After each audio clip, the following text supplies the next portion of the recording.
Ortiz, that's right. Rajni, you'll just let us know when we're ready to go.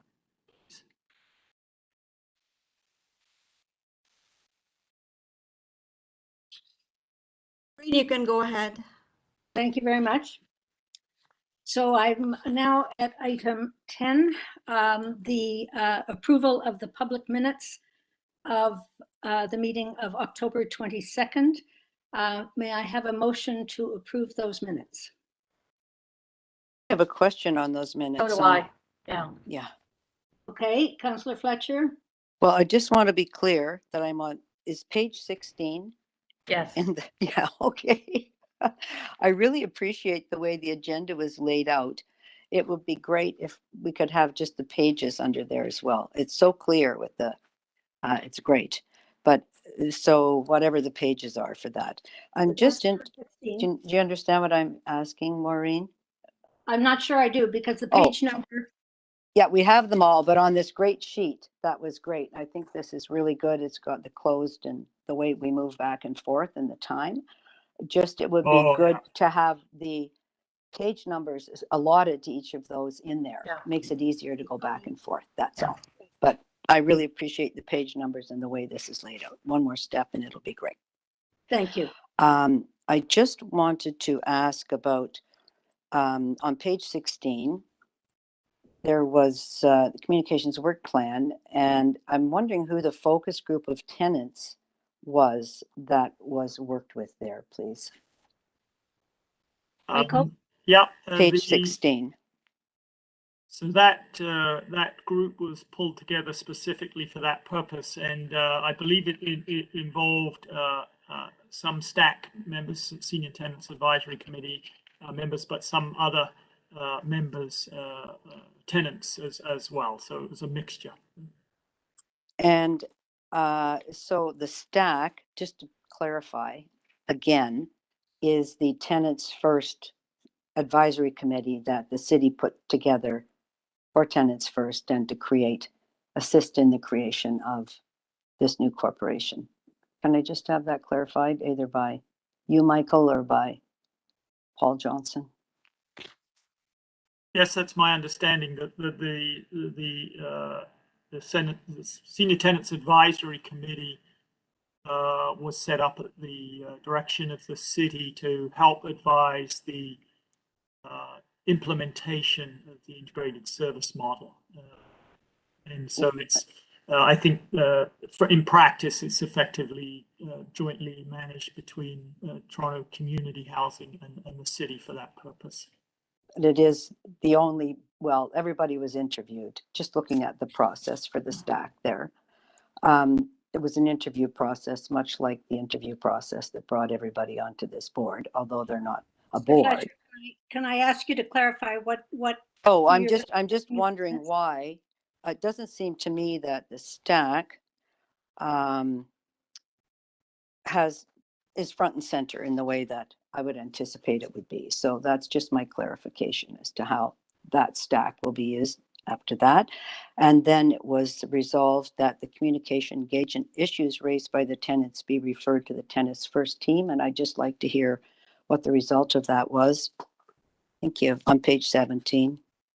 I'm happy to do that, Councillor Fletcher. I was going to raise that in my report, that the issues that the deputant raised at the last meeting were referred to the Tenants First group. And in fact, what we have is a joint communication group that involves the city staff, Toronto Community Housing staff, and our staff at Toronto Seniors Housing.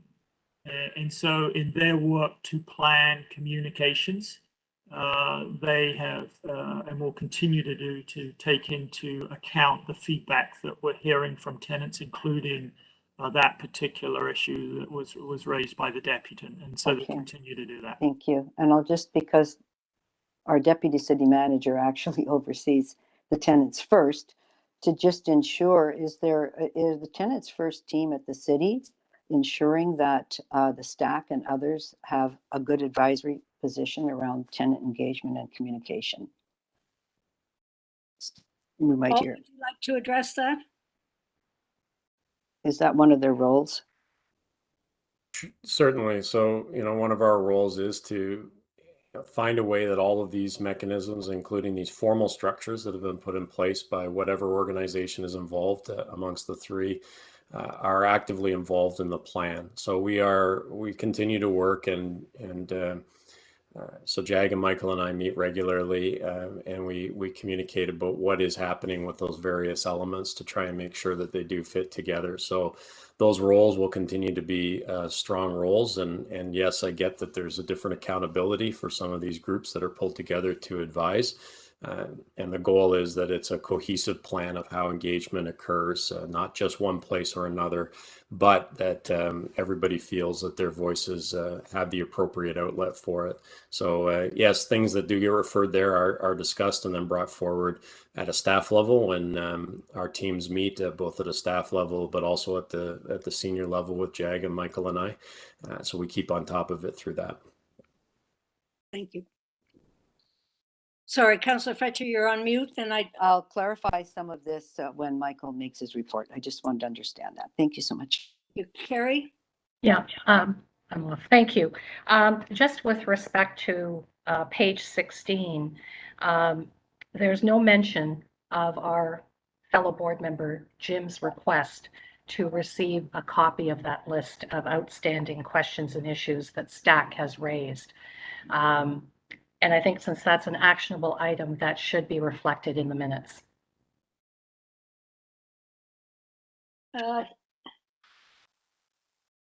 Yes, I see that the last sentence indicates that there has been a list, and so can we amend the minutes? Because indeed, not only did Bill Lohman pull together all of that information as he undertook to do so, but it is now in process. And Michael again was going to speak to that in his report as to what's been done with that information. So can we amend the minutes to indicate that that in response to the request from Jim Meeks, he undertook to submit that information. Does that meet your concern, Carrie? Yes, it does. Thank you very and much. I'd like to know if Jim received it because we didn't see it. Yeah. So Michael's going to speak to that in his remarks. All right. Thank Sorry. you. Could Carrie just say exactly where that is? I've got a lot of underlines. Yeah, it doesn't appear. It's Oh, on it page doesn't 16, appear. Oh, just okay. before the motion. Jim made the specific Oh. request for the item to be received. I get it. Thank you, Carrie. Okay. Madam Chair, received the information through Michael. Michael forwarded all the lists that he provided to me. Oh, good. Okay. Yeah. So. And I had thought that it went out to all of us. Yeah, no. Warren? Madam Chair, Carrie's request prompts me to raise a very, very small housekeeping process issue. If we're going to have action items, then we should have a list that's carried forward from meeting to meeting. Yeah. And it should be appended to the minutes of each meeting. It's a good way that action items do not fall through the cracks. Indeed, Warren, very good point. Thank you. All right, so with that amendment, could I have a motion to approve the minutes of October 27th? Warren, thank you. Seconded. Councillor Ainsley, all in favor? Any opposed? Carried. Thank you. And the closed minutes of the meeting of October 27th, could I have a motion to approve those minutes? Who would like to move that? Warren, seconded by Jim. All in favor? Any opposed? Carried. Thank you very much.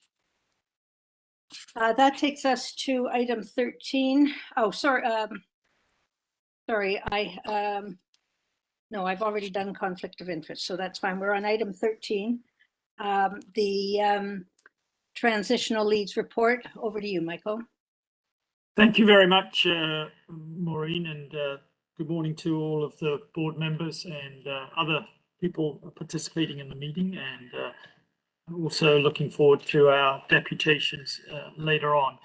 Just with respect to the deputations, let me start with that in just response to the deputations that we heard at the last meeting, and just to clarify that there were two action items for me coming out of that meeting, which were the referral to tenants first of the communications issues that were brought up, and as indicated earlier, that was done, and in fact that feedback is actively being taken into account by our joint work group across Toronto Community Housing, Toronto Seniors Housing, and Tenants First at the City for communications with tenants.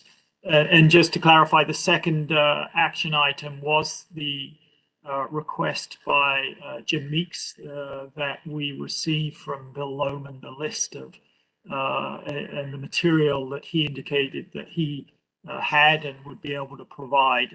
Bill did that.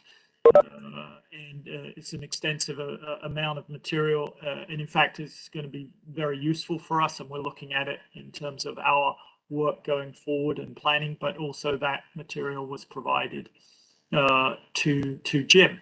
And if the board wishes, we could circulate those attachments to the entire board, and we can do that right after the meeting if the board would like to see that material. So that just going back to the overall picture of where we are in the launch and the development of Toronto Seniors Housing and its work towards operations. I'm hoping that Jag Sharma, who's the CEO of Toronto Community Housing, may be able to join us for part of our meeting this morning. And I'm looking forward to welcoming Jag. We, as Paul has indicated, we meet regularly. We meet regularly with Paul, but Jag and I meet regularly with our two senior teams who I just want to report are, from my point of view, working extremely well together in planning for the work ahead to get us to a successful, high quality transition to operations for the new corporation that's going to be effective for tenants, staff, and our key stakeholders, including the city. And I really want to thank both teams, our team and the Toronto Community Housing team, whom we are getting really terrific support from and a great engagement on the work, much of which you'll hear about this morning. Just wanted to indicate that we are bringing on some additional resources and we have the capacity to do that within our budget, which Norm is managing on our behalf. So we're bringing on a few extra resources for our transition team that really reflects, I think, the amount and the detail of the work ahead that we will be doing with Toronto Community Housing, and that will enable that work to be done in a timely and effective way. And in time, we'll be able to introduce those folks. The leadership of the transition team will remain the same. So these new people will be working under the transition team on individual aspects of the work. Related to that, we did at the last board meeting decide to pause the recruitment with respect to the general counsel, and we identified that we will need legal advice on a number of issues through the transition, and we have gone through the process to secure resources that will be available to us for that work. Two of the primary areas that we will need some legal advice in terms of our work and engagement with Toronto Community Housing are on the lease agreement. This is the agreement by which we will lease from Toronto Community Housing the 83 buildings, which will remain under their ownership in the context of our work as a new corporation. So we will be in the process of, and you'll see that come forward to the board in terms of what the structure of that lease agreement will look like, and then of course the detailed negotiation and approval of that lease agreement. The other area that it is prudent for us to have good legal advice is on the employee transfer.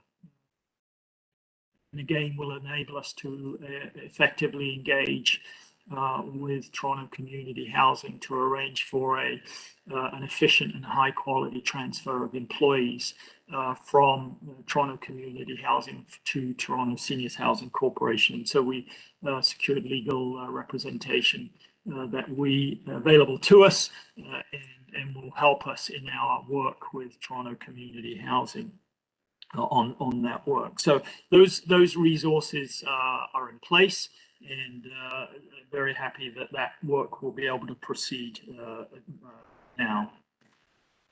Just a few other things on the work. I did want to say that throughout this process, we are committed to and want to have the voices of tenants reflected in the work that we're doing. So on the key aspects of the work, particularly those areas that are going to be tenant facing and affect tenants in terms of the work of the new corporation, we want to hear their views on that as we go along. So we're actively engaging tenants and tenant groups on the key issues. We're going to hear this morning, for example, about the service delivery model that we're going to be developing in the new corporation.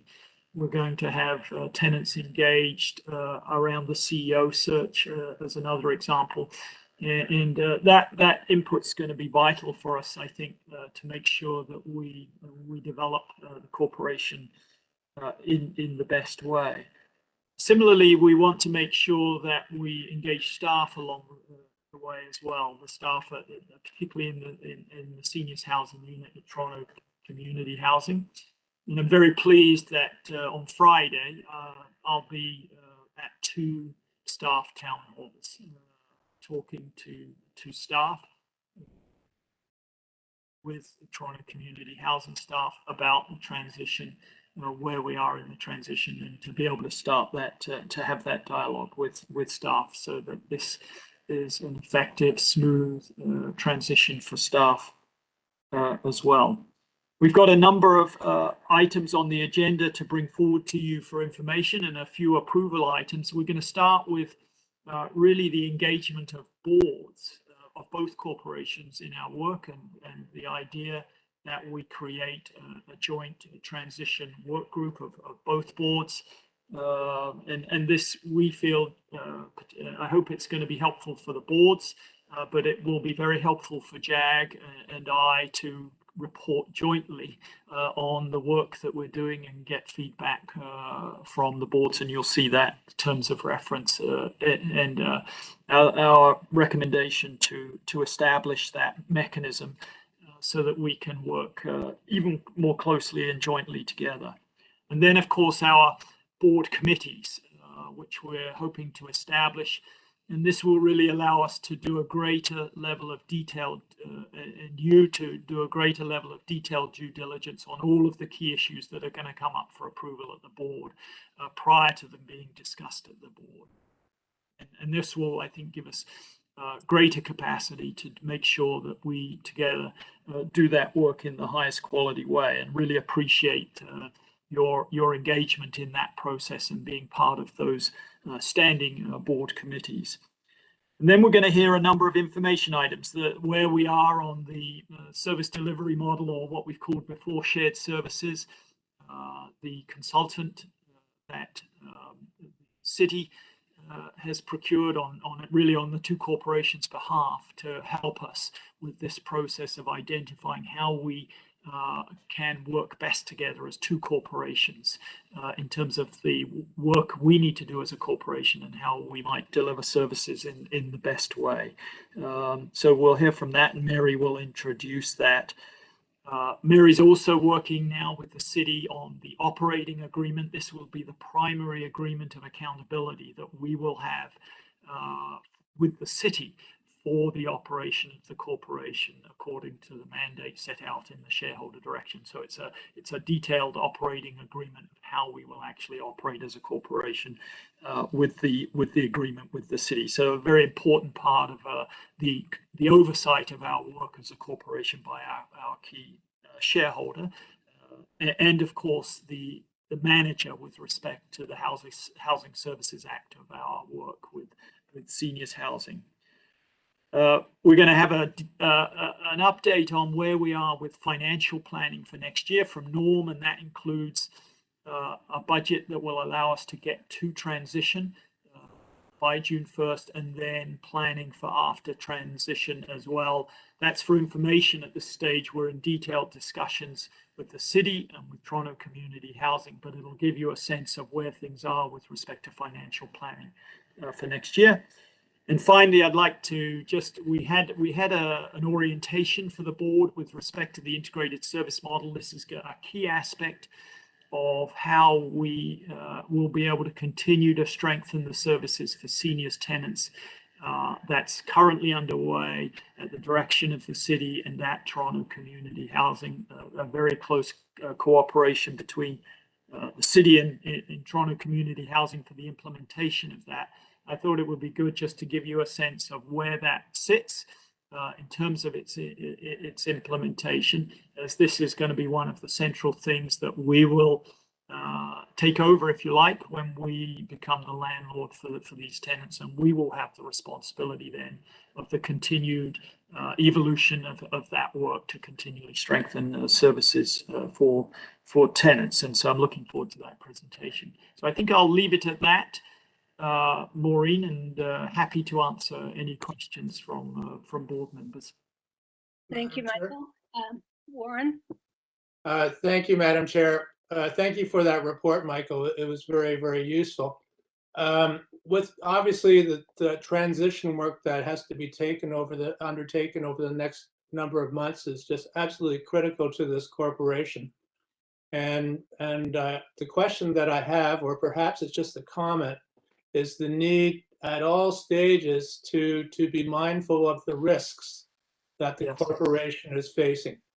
And just to implore you that we've got to approach the issue of risk in a very disciplined way in terms of identifying the risks that we're facing and the ways in which we're trying to mitigate risks, because the success of the corporation will live or die based upon how well we manage the risks over the transitional stage.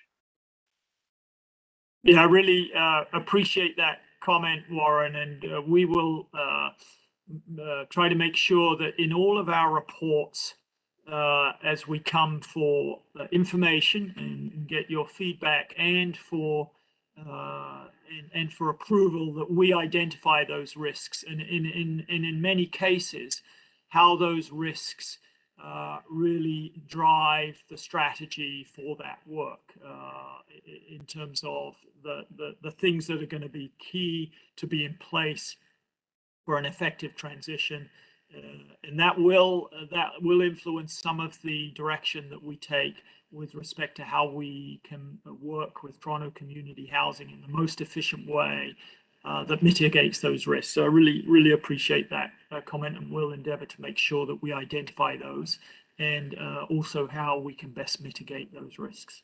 Thank you. Thank you, Warren. Are there any other questions? Can I just ask Michael to identify some of the risks that will be coming here that you want us to opine on, please?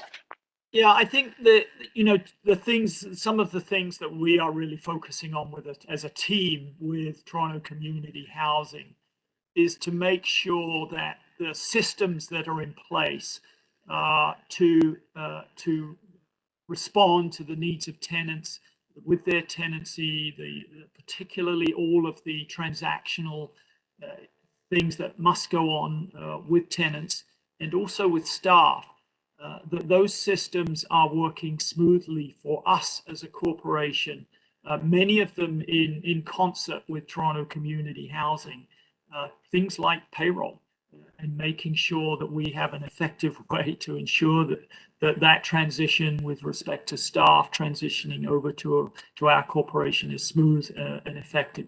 things around tenancy management.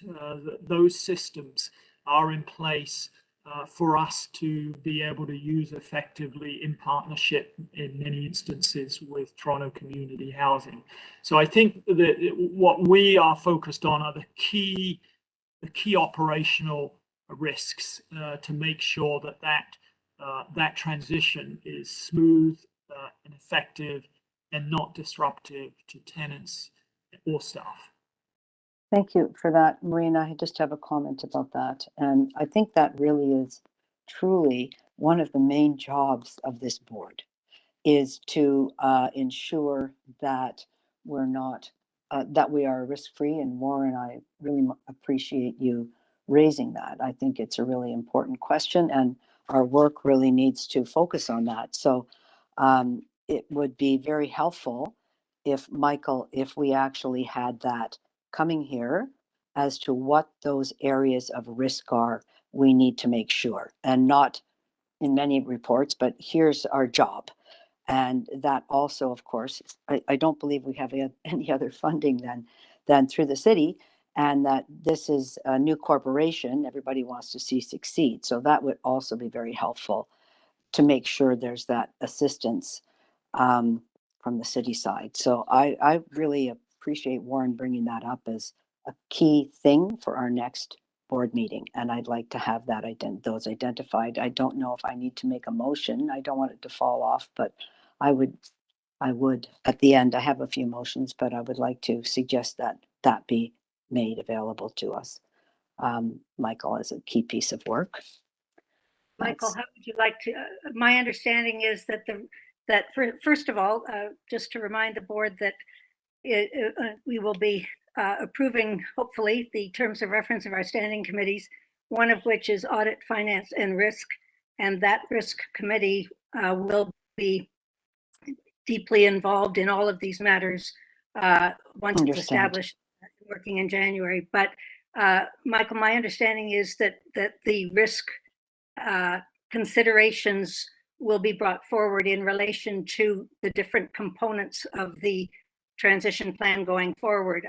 How would you like to handle this? Yeah, I think, you know, these are critical issues. I think what might be sensible, I hope, or useful for the board, and we can do this in a more overt way, that in every report, because I think you need to see this issue by issue or you know, area by area, that in every report coming forward that we have a section of identifying here are the key risks, here are the key mitigations.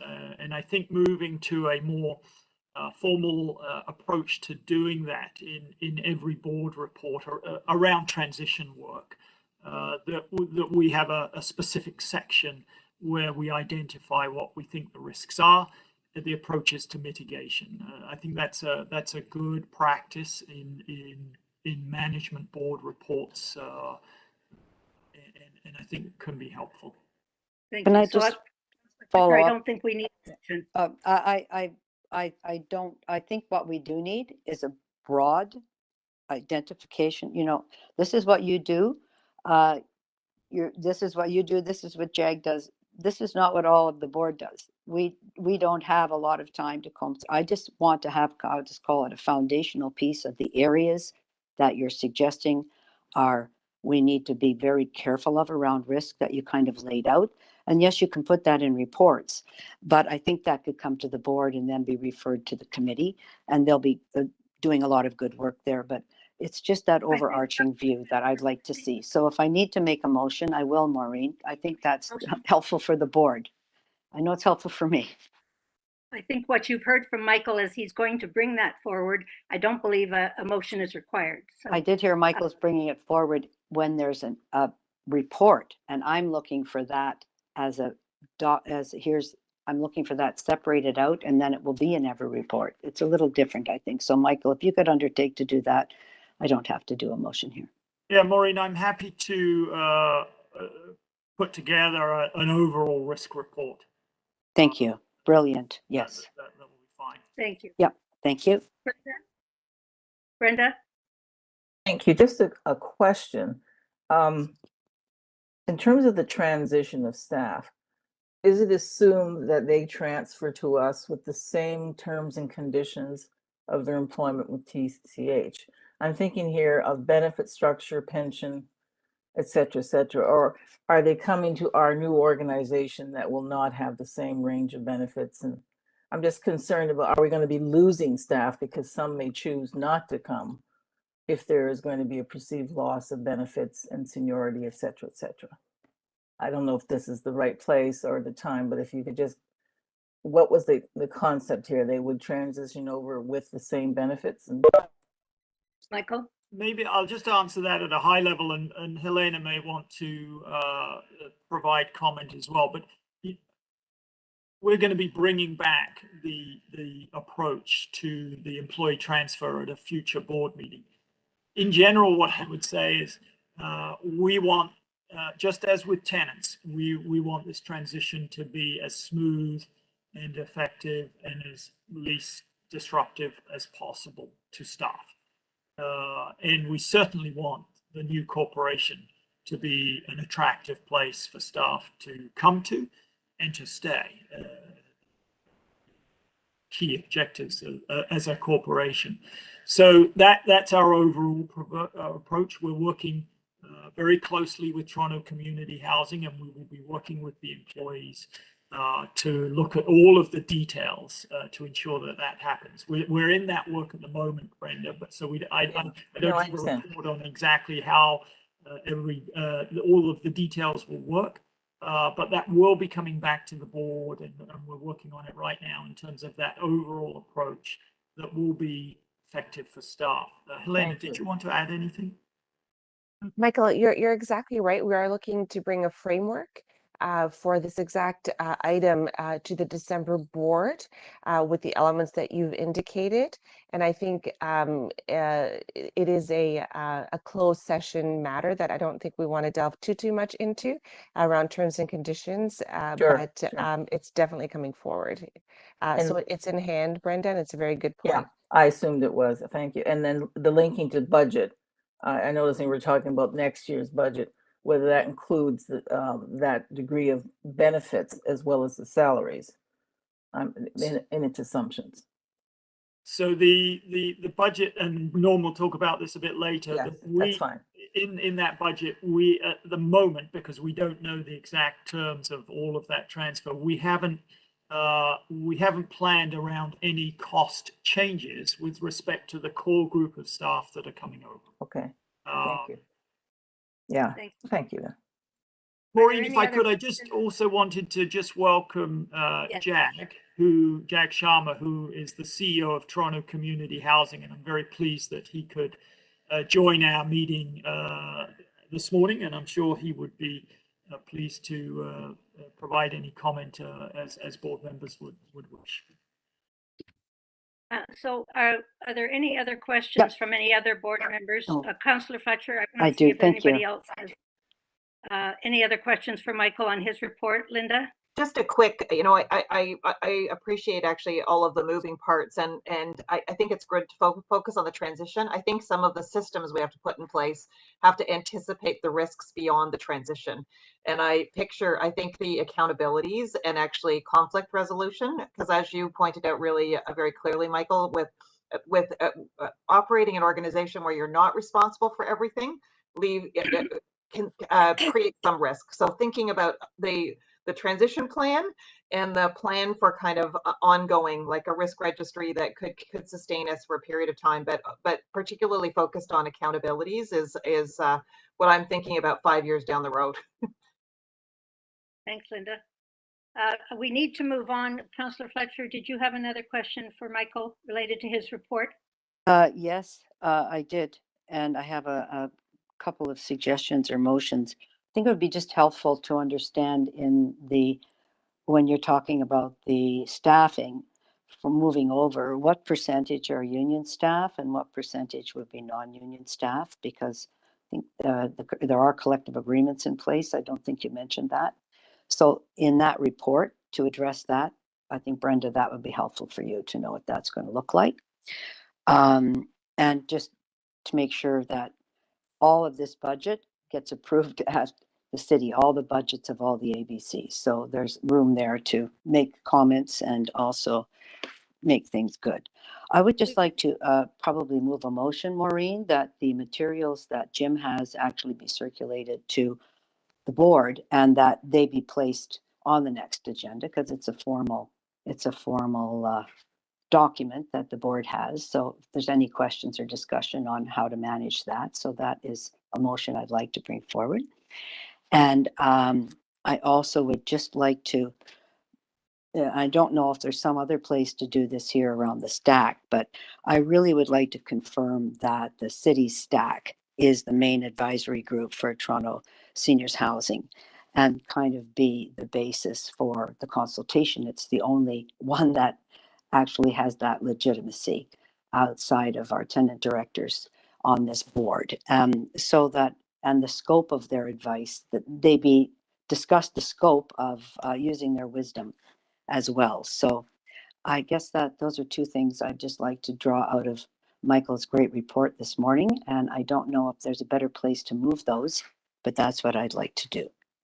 I'm not sure you need a motion. Michael has already undertaken to circulate to all of the board members the Yes, material received. yes, to but I Mr. want it Lohman, on so- the next agenda so we can Yes, travel. It travels with us. So that would be the motion referred.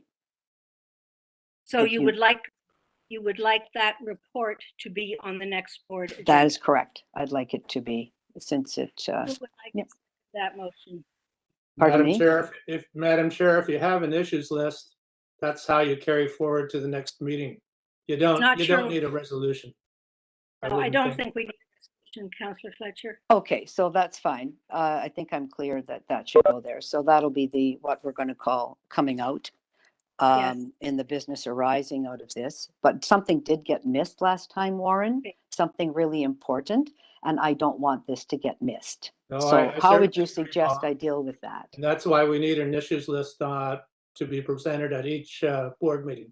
Right, but it got May missed I- from as an issue. I guess that's my point. May I ask Michael to confirm again what you can expect with respect to the information we received from Mr. Lohman? Michael? Yes, Thank you, Maureen. I understood from the last meeting that we were to receive the written material from Mr. Lohman, that Jim Meeks had requested it. We circulated it to Jim Meeks. I'm happy now, if the board would wish, which I will do, is to circulate that material to the whole board. If the board would like a presentation on that material and issues coming out of it, we can do that at the next board meeting in terms of a discussion on that material if the board so wishes. Well, let's just have it there and on the issues list, as Warren says, and then we can decide how we'd like to deal with it there. So make that makes it easy. On the issue of stack, if I may, Yep. Councillor Fletcher, my suggestion is we're going to be bringing forward the detailed plan around engaging tenants in the transition work and with the corporation, which will include stack as part of that. So one thing we could do with respect to that issue in terms of your questions is to deal with that at that meeting. So that'll be coming forward at the December meeting. I guess I would just suggest that before you bring something that's going to go out, that's how we're going to engage tenants, that stack should have an opinion on that report. And I think Carrie's nodding her head. So that's where I'm trying to get to. And if I need to move that motion, I will today. I see that I'd probably like some help with that, but I think that would be the intent, I believe, of the board. So you're not bringing something to the board and then taking it out to stack, that you have an option with this. And I'm asking you, I think we should really be happy we have this group. And I think, Jag, you're probably happy that that exists as well. So, and I think Paul is. So are we making full use of them in what's considered to be their role? Thank you. Yeah. That would. If you wish to make a motion with respect to stack, first of all, I'd like to see what is your specific motion? Well, I think it's even more specific now that prior to the board report, that stack's be used to make sure it's as fulsome and well as possible. And I think Carrie, Yeah. you might second that. Yeah, it's the ongoing issue of having staff members involved at the outset to provide input, not to provide feedback after some things have been deliberated between, with respect, the people who are talking about them. It's to have them in providing input at the outset. So that's a better motion than mine. Sorry. Would you like to You second? might want to make that. Carrie, would you like to second that motion? Oh, absolutely. And I think you said that so well. Provide input Is- at the outset. Yeah. The Okay, staff be so- requested to provide input at the outset of all discussions around tenant engagement. Thank you. And is there any further discussion on that motion? All in favor? Any opposed? Carried. All right, thank you very much. We'll move on to item 14. And again, welcome, Jag. We are going to be discussing the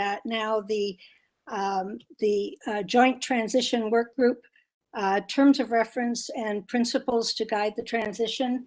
These are on pages 16, 17, or sorry, 26, 27, and the terms of reference, and then page 29, the transition principles, page 29 and 30. I would note that both the terms of reference for the Joint Transition Work Group and the draft principles have been jointly prepared by Michael and myself and Jag and Tim Murphy, the TSHC board chair, for your consideration. And you'll note that the recommendation is that the Joint Transition Work Group be comprised of 4 directors from each organization, 3 from each organization, the 2 chairs, Tim Murphy and myself, and then 2 other board members from each corporation, which I would propose to bring forward to the December board meeting for your approval, once the terms of reference and membership are approved. So are there any questions about that? If not, can I have a motion? Is just how it will be coming back to the board, Maureen. I'm going to make a recommendation to the board on the members of the joint work group. Members, it's about how this work will get reported back. Will that be on every agenda? The joint work group will meet every second month. Okay. Unless there is, it's important to note that the joint work group is not a decision-making forum. The only decision-making forums are the 2 boards, but the joint work group will have an opportunity to discuss matters to ensure that each board is able to consider what needs to be considered along the way. And so everything that's done there will come back to each board. Yes, Carrie? Thank you, Maureen. Just one small point. On page 30, senior tenants will be engaged throughout the transition to provide feedback on transition work plan areas of interest to tenants prior to board's approval. I'm going to suggest that every single area is of interest to tenants, and I would rather not see things split and something missed. It's all of interest. So Carrie, you'd like to amend that to say, and may I put words in your mouth, to say input and feedback? Input, preferably. Feedback implies after the fact, but input in all areas of the work plan. Okay. So we have that proposed amendment. Can I just deal with that amendment before we go back to the motion? Is there any who would like to question on that? Does that mean the stack, Carrie, or the stack to assist in even further advice? Because, nothing for us without us should be our motto at all of our housing corporations. So I'm interested if that's Carrie's intention, Madam Chair. Yes, since they are the only formal group. That doesn't mean others can't be added, as we go along. But since STAC is the one formal group, they should be involved in every area. So It just appears that we don't recognize that. Yeah. So I think maybe you need to solidify that a bit, Would Carrie. you like to make that explicit in this principle to identify Stack and other senior tenants? Yes, yeah, I think that would cover it. But we'd like to know how they're going to be selected. But at this point, these are the principles to guide the transition. So, Yeah. all right. Correct. So, And so then you have for an the amendment? composition, Maureen, I have a question about that. Sorry, I've got too many hands up here. Sorry. First of all, My apologies. so, Warren, is your point on this particular point? Madam Chair, I guess it's the lawyer in me coming out, but I'm just worried about looseness and wording and having unintended consequences. I certainly appreciate where Carrie's coming from and where Paul is coming from. But does that mean, for example, that in the hiring of the general counsel, we have to go back to tenant groups to get their input? Well, it's our general counsel, Warren, not the joint general counsel. I'm sorry. Sorry. These are joint issues. Okay.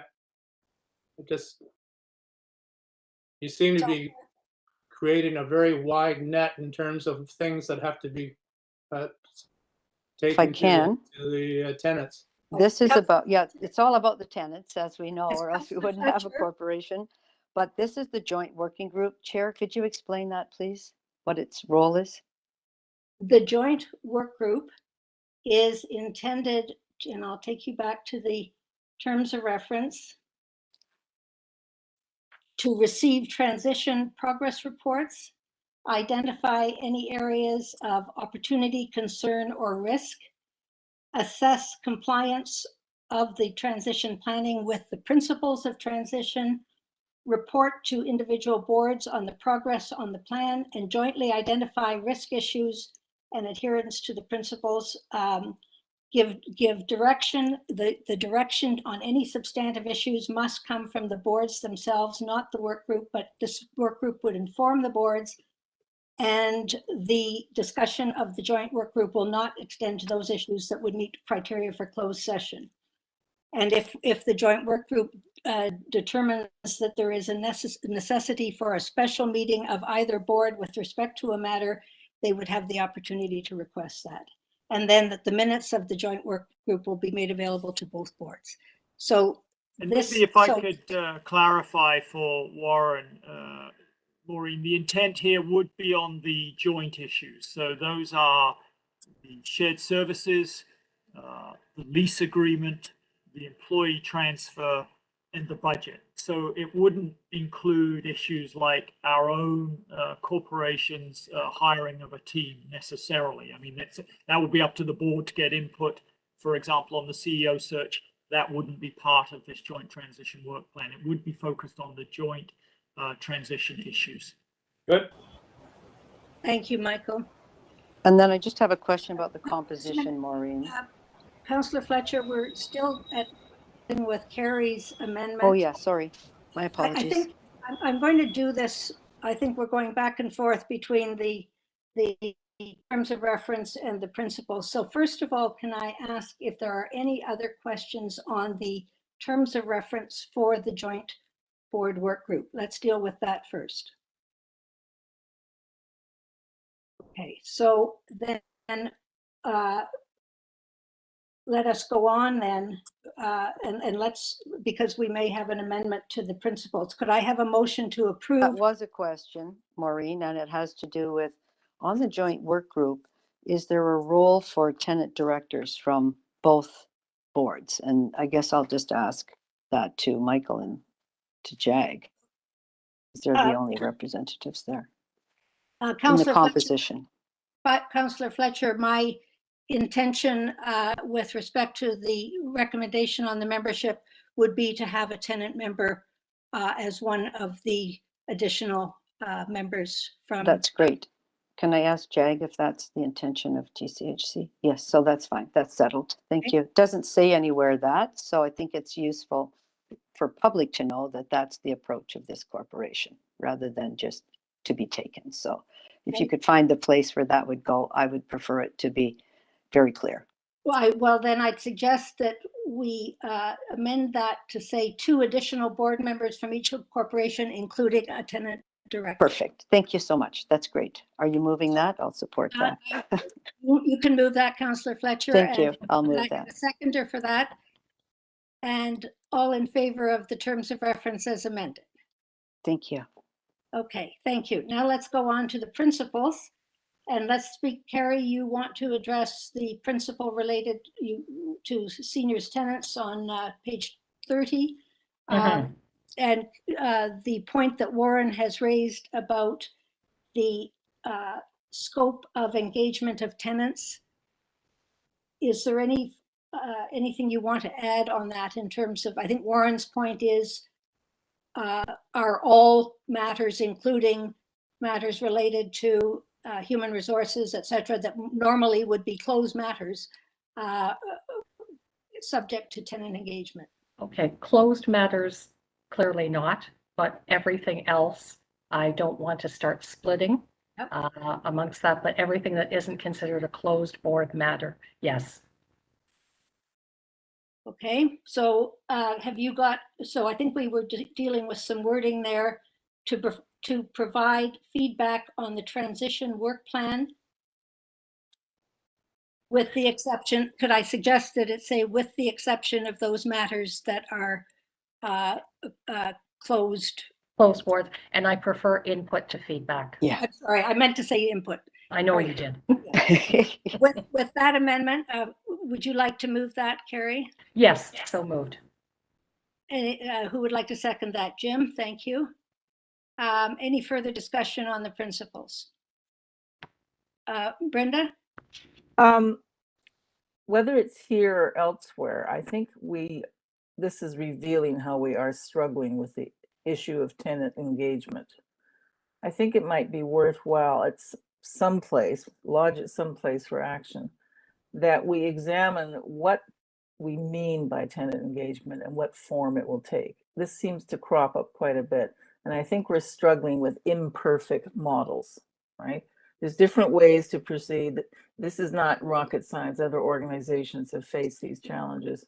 So I don't know, Warren, if this is an issue to be brought forward or something that can be referred to a committee, but I think we need to have a little more clear understanding about the whole tenant engagement process. I've been on too many organizations where there's been faulty engagement and consultation practices, and it leads to trust issues and lack of support. So I think we need to spend some time, whether it's in our collective group or committee, or even in some sort of board development workshop, looking at this issue of how do we engage with the people we serve. Thank you, Brenda. And Michael, I think you indicated that at the December board meeting, Arlene is coming forward with a report to the board that will address this. And in addition, to remind the board that the tenant engagement, quality and tenant engagement committee that is proposed will be doing a very deep dive on this subject matter over the course of its work. I'm sorry. So, I think we're in the midst of discussion on Carrie's motion. Is there any further discussion on that? I do. That I just want to remind, well, I don't need to remind you, let you know, Brenda, that the tenants first plan, tenant engagement is front and center, and the stack was set up to make sure that happens. So there's a very clear plan for tenant engagement. I'm just not sure we're following it in the best way. So all these motions are to get us to be following what was originally set up. And we also have that meeting of our committee where we can look at the current tenant engagement, should we wish to do anything differently. Yes. So I don't want it to look like somehow nothing's happening. We are trying to get aligned with tenants first, period, and full stop. Can we get those documents sent to us? Well, the tenants first piece, I'm sure Paul would be happy. A motion on the floor. Could I please have a vote? All in favor? Any opposed? Carried. Thank you. And I'm going to move us on because we are behind schedule quite badly at the moment, and we have deputations coming.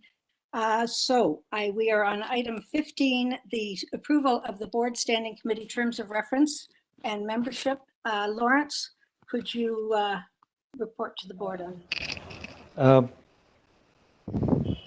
Hope you can listen to me. Yeah. Fine, Lawrence. Hear me? Yes, Yeah. good. Okay. Good morning. Let me first talk about the membership of these standing committees here. Based on the response to the call for expression of interest from all the members of the board, the following standing committee membership is being proposed. Now, the chairs of the committees were decided by the board chair. First, the Audit, Finance and Risk Committee. The members are Lawrence D'Souza, Warren, and Maureen as an ex officio member. Lawrence would be the chair. Corporate Governance and Human Resources Committee, Warren, Brenda, Councillor Paul, and Maureen as an ex officio member. Warren Law will be the chair. Quality and Tenant Engagement Committee, Linda Jackson, Carrie McNeil, Jim Meeks, and Councillor Fletcher. And Maureen will be the ex officio member. Linda Jackson will be the chair of this committee. As for the terms of reference of the standing committee, the governance work group, with the help of the interim CEO, Michael, has developed these proposed terms of reference for all three committees. I would like to thank Michael for his time and effort in this regard. Please note the standing committees, once set up, will have the freedom to review these terms of reference and recommend any further updates or edits to the board for approval. If you have any questions on these. Any questions for Lawrence? I would add, by the way, I was pleased, you'll recall that not only did we ask for expressions of interest in standing committee assignments, first, second, and third choice, but also asked if individuals were willing to serve as chair now or in the future. I'm pleased to say that members of the board all have their first choice on standing committee assignments, and the chairs were identified based on expressions of interest in that component. So, Warren, any other questions for Warren? Just a comment, Maureen, I thank you very much for all this work. This is really great transitional work. One of the questions I have is actually, I see the frequency of meetings is there. I think we probably within the transition plan need to think about when these get started. It's a relatively small board and there's other things that are actually happening too, and thinking about that. I also see terms of reference as something that we can actually bring to the committee too, and that they can actually be adjusted a little bit with time. So I'm okay with not wordsmithing at this point. I think the general general tenant is there with the committees as I see it. Yeah. But that we give ourselves permission as a new organization to make sure that if we need to adjust them, that we can. Good. That is understood. And in fact, that was specifically approved at the last board meeting. So that's understood. Thank you. Any further discussion on the terms of reference and membership? Councillor Fletcher? I just want to make sure that under the governance that, and maybe it could be reviewed at the committee, that all of those pieces are kind of aligned with the other city A, B, Cs, and Cs. So there's things in here that don't exist anywhere else. And I'd like to see a very close alignment with the city. And includes the director orientation to the city manager's office is often very involved in that because this is a city corporation. Nobody else has a signing. That's not that well, we should just see what's common practice and what isn't, and we shouldn't be too far off the mark. I hate it when we stray too far. Thank you. So that's what I'm going to refer that to the committee, and that the best practice from city corporations be amended to match those, Maureen. Thank you. Thank you. Any other? Yes, Councillor Ainsley. Yep, thanks, Maureen. I just wanted to ask on page 41, the Corporate Governance and Human Resources Committee, the terms of reference. I just wanted to ask about two bullet points. The one about, it's in the top of page 41, annually review the composition of the board as a whole and recommend if necessary, changes to the board competency metrics. Yes. So is the committee going to do that, or where does that go? Does it go to the board from the committee? Yes, no, Councillor Ainsley, that's the opportunity for the board to identify, for the committee to identify for the board, and in turn, the board would identify to the city as the appointer of directors, the advice as to what the skill sets are that we may need in addition to what we have over time.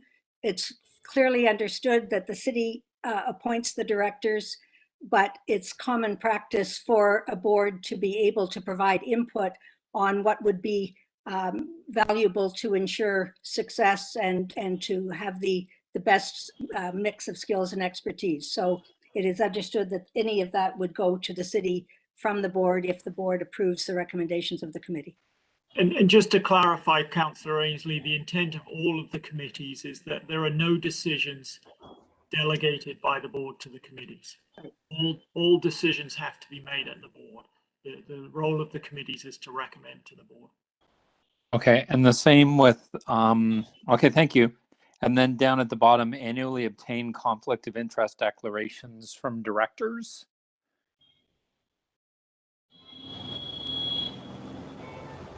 Is there somewhere where it's going to be, I guess, completely laid out or outlined, things like potential statutory liabilities for directors and, even, what a conflict of interest is and the different, in terms of both common law and statutory duty by directors? Councillor Ainsley, we have a conflict of interest policy is currently being worked on, and that would come to the board at some point through the governance committee. So the governance committee will have an opportunity to look at that. We've also had briefings from the city on conflict of interest. But I think the intent there is that once the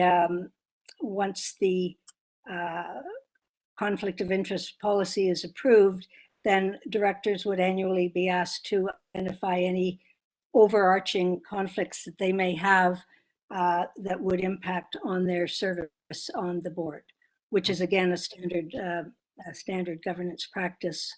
Okay. But that doesn't preclude requesting specific conflicts at individual board meetings. So, sorry, can you remind me, I guess, Maureen, when that's coming to the board? Just because I think, as we're already making decisions and some very important decisions, I think everybody needs to be quite clear on what any conflict of interest is they could have. Yes. Michael? Maybe I could, I'll speak briefly to that. So, and Warren and Mary are working on this. We will be bringing the key board policies and that would be the committee whom these would go through. And then, as Maureen says, to the board. You're correct, Councillor Ainsley, that we do have coming up a number of key decisions where we do need to declare if there are any conflicts, and that's going to be important for the board. So the plan is that those policies be in place prior to those key decisions being made. There isn't going to be anything coming to the board planned before the end of the year where I think we need to have those policies in place. Those key approvals of agreements, for example, with Toronto Community Housing and with the city are going to come in the new year. So we do need those key policies in place prior to those key decision points for the board in transition. But we have a little bit of time to draft this and to bring it back to the board for approval in time for that. So, Michael, will that be are we going to deal with that at the January meeting? Yes, I think we'll. I'll have to defer to Warren and Mary in terms of when we may be able to see that. But as I say, I think we will have that in place prior to the key decisions that need to be made. I don't know if Mary or Warren, you can comment on timing. Michael, I can comment. I think the game plan is to give the board a report at the December meeting on where we stand. And then draft policies will be presented, I think, first of all, before the governance committee for its input.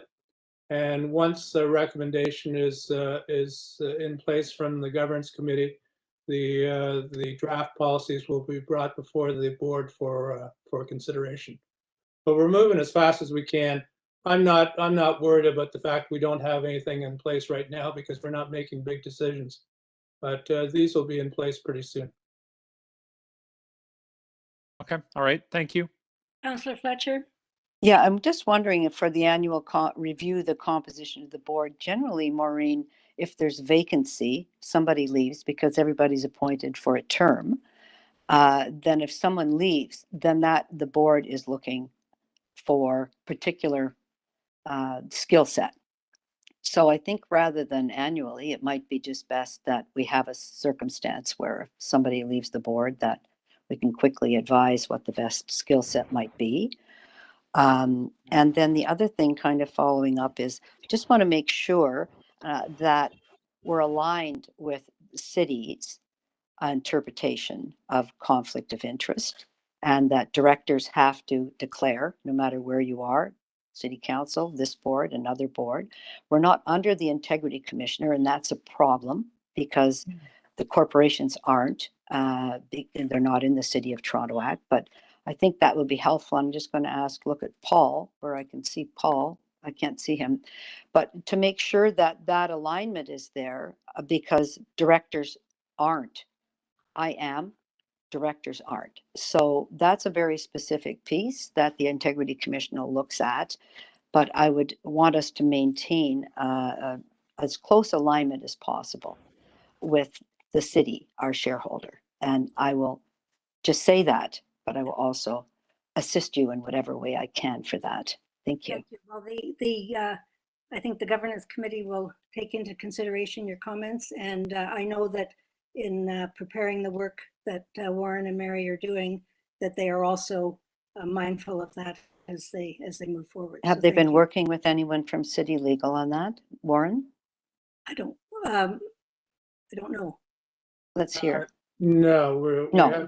we haven't engaged any lawyers outside. No, not an outside lawyer. City Legal, I Oh, said, that's what I Warren. meant. Well, that's not an outside counsel, actually. Well, it is technically, but Well, I know technically, but I'm it's sorry you feel like that, Warren. at this point I'm in sorry time, you feel like that. it's only Mary and I. And Right. the ball is, Mary has given great input. The ball is definitely in my court. If I were a bit more industrious, I suppose we'd be farther along. Probably. So Maureen, can I just ask that section on the governance be referred to City Legal as well, and ask our DCM to take that there to make sure we're in alignment with, it can come back to the committee, just so they look at that. That's fine. I'll take Yes, I get. I'll take it under advisement, but You know what?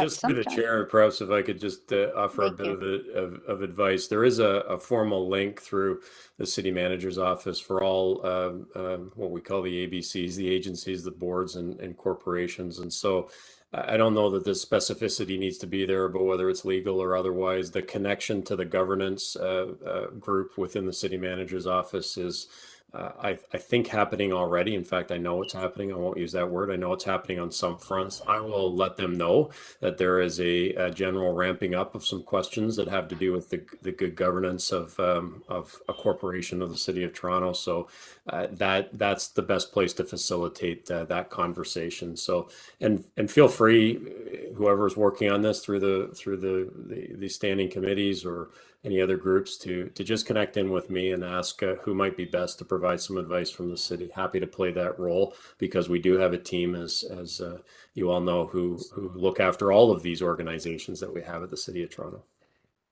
Thanks, Paul. So Warren, you will be able to follow up with Paul and identify who you might speak to further.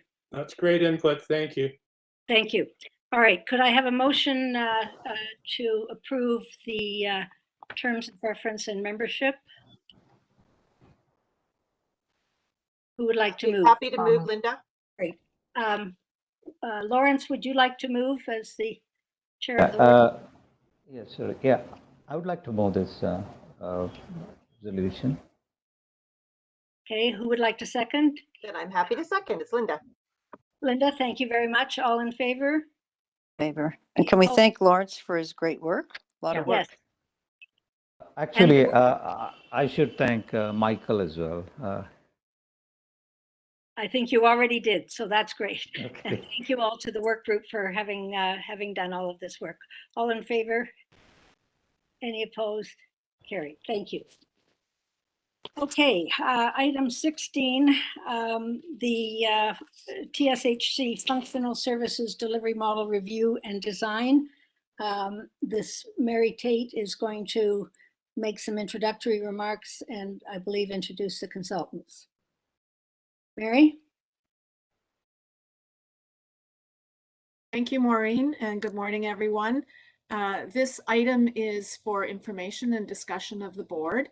As I think you know, the City of Toronto hired MNP to conduct a project on what was called shared services to look at which services can be provided in partnership between TSHC and for TSHC. And this morning we have Jen Hayes from MNP to give a brief presentation on the approach that MNP is taking to this work. It's in fairly early days, the work, but there is a very close collaboration going on between TSHC and TSHC to look at the best way to move forward. You may notice that the title of the report is Functional Service Delivery Model and Design. And that's just to signal a couple of things. First of all, the overall model that will be developed by MNP will look at a full range of services, those that will be delivered primarily directly by TSHC, and those that are that we will look at ways of delivering them in partnership as a shared service. And just to note that this is a functional model that looks at the functions that have to be delivered and how they might best be delivered. It's trying to look fairly globally at the functions that have to be provided. But it really is focusing on those things that will be done in partnership between the two organizations. I won't add anything more than that. I'll introduce Jen Hayes and ask her to just briefly touch the highlights of how they're going about doing this project and the approach that they're taking. And the purpose of the presentation is today is just to give you this background so that as further information and decisions come forward, you're well grounded in how these things were done. Jen? Great. Thanks, Mary. And thanks everyone for inviting me to present today and introduce the project that we're working on with TSHC. I'm Jen Hayes. I'm a partner at MNP, an engagement partner for this project. Next slide. There we go. So today, really what we want to do is introduce the project and the work that we're doing and the approach that we're taking, and give you some expectations in terms of when you'll be able to see some of the outputs of our review and the findings that we have and the recommendations for moving forward on shared services. So as Mary said, this was a shared services project initially, but we're calling it a service model review because we are thinking about different approaches to service delivery. So as Mary said, what will TSHC do themselves? What will they do in partnership with TSHC? And what could potentially be transferred to a third party in the longer term? So in terms of the next slide, in terms of the approach that we're taking, we're really looking at TSHC to enable it to focus on its core business. So focus on seniors and the delivery of services related to housing and the social and health supports that they want to provide. So when we're looking at shared services, we want to understand what TCHC should be providing, or what makes sense for TCHC to continue to provide on behalf of TSHC, so that TSHC can focus on its core services. There are a lot of sort of benefits to this kind of model where services are shared because they have, you know, similar types of business models. First one is simplicity of transition. So June 1st is coming up. And so this is a good time to be thinking about what makes sense to move to TSHC or have TCHC to continue to deliver on behalf of TSHC. You know, now for June 1st, but also in the future. Streamlining of costs. So there's good benefit to, you know, not duplicating resources and having cost-effective delivery. And leveraging the existing resources. So there are lots of benefits to doing a shared services model, but we do need to make sure that TSHC is focusing on its core business. Next slide.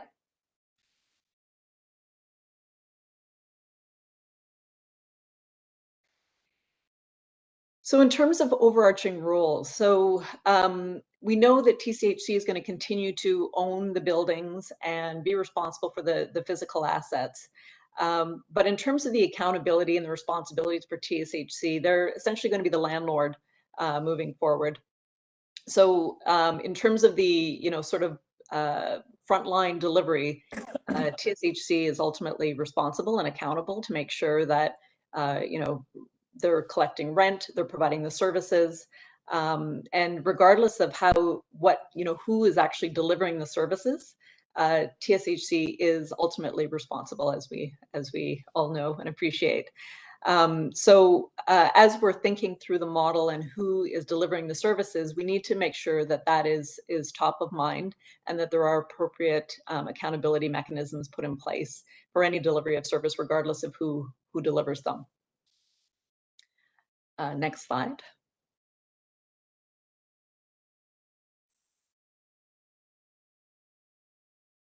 So we're looking, we're looking at models from two perspectives. In the shorter term, June 1st, when the actual transition happens, what makes sense for TCHC to continue to operate? But what they're delivering June 1st may not make sense in the longer term. So as we're working through all of the services that need to be delivered and the functions and, you know, all of the business operations for TCHC, we need to understand, you know, not only what makes sense June 1st to enable, you know, a smooth and seamless transition, but we're also looking longer term to determine what makes sense in the longer term, you know, so that TSHC can deliver, you know, focused services as need be in the longer term, either by themselves, you know, through TSHC or maybe through a third party. So we're looking at the two lenses as we're examining the services. Next slide. I'm going through this and hoping that there'll be a fulsome discussion afterwards.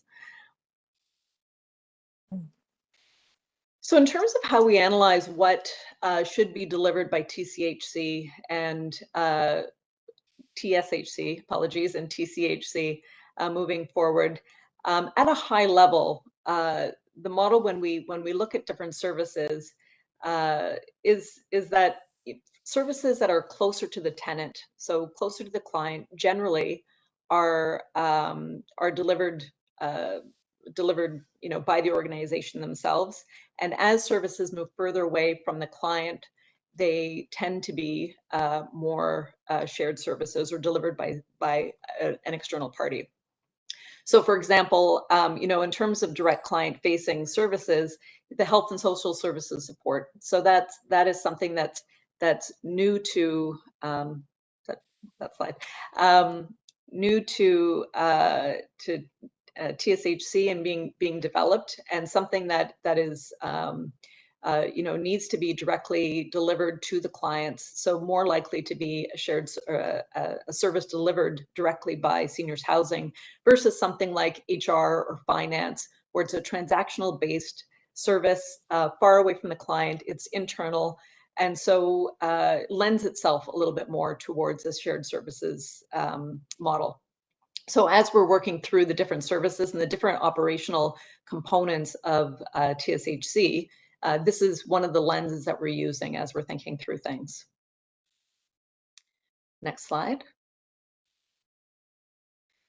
So on top of that sort of overarching lens that we're putting on things, we're also considering, some more granular types of principles as we work through the services. So number one is TSHC needs to focus on its core business. So whether they deliver the service themselves or somebody else delivers the service on their behalf, we need to make sure that TSHC has that as a focus and that there is appropriate accountability mechanisms in place.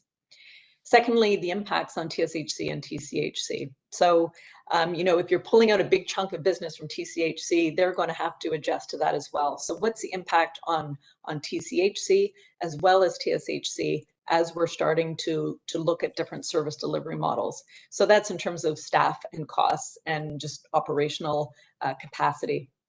And thirdly, financial responsibility. So although this may not be a cost neutral type of exercise, we need to make sure that that it does make sense financially in terms of whatever model is recommended and we move forward with.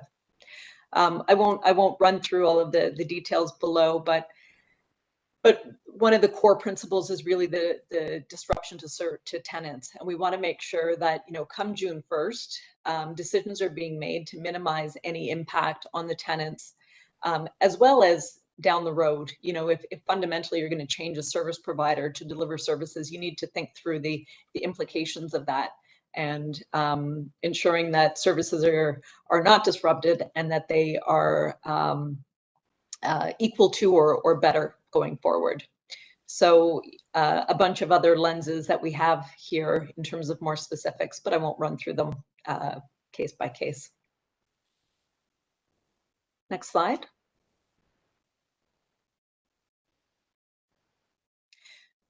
So in terms of the approach that we're taking to this project specifically, so initially what we're doing is determining or outlining, what are all the services that TSHC needs to offer.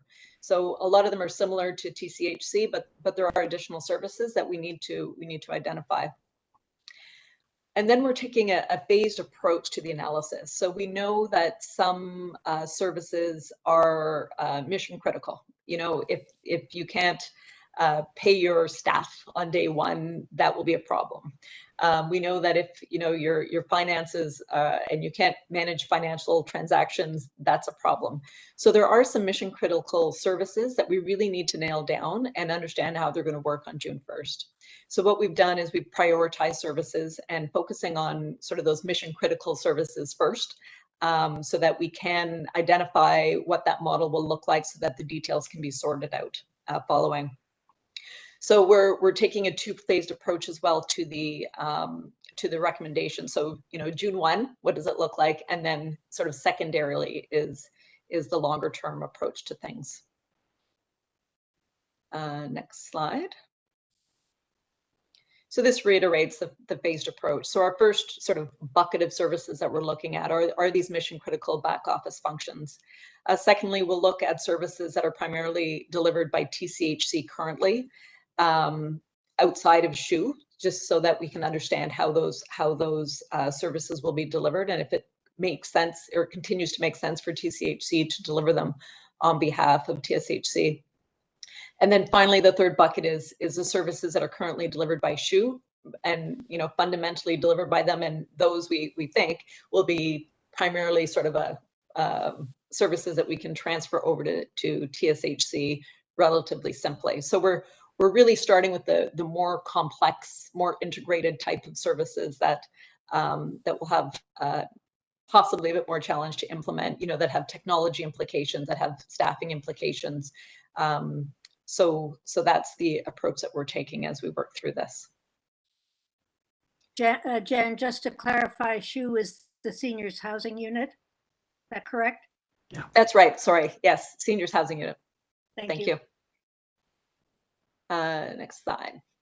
So in terms of key milestones and timelines, by December, we will have worked through the mission critical services. We're well on our way, having started with finance and HR, and we start with technology later on today, as we're working through those services to really understand how they're currently delivered and how they might be delivered June 1st. So again, our kind of our top of mind analysis right now is what does June 1st look like with the background lens of the longer term delivery model. So by December, we should have a good draft of that model so that the detailing of how that will work going forward can begin shortly in the new year. And as you can see here, we have a phased approach that essentially on a monthly basis, we'll work through sort of that next grouping of services to develop models for moving forward with the goal of a complete final recommendations by the end of March. Next slide. So in terms of next steps, we're finalizing the sort of the functional model of TSHC and beginning the analysis of the phase 1 services. And we plan to return to the board in December with some preliminary findings and service delivery model for those phase 1 services.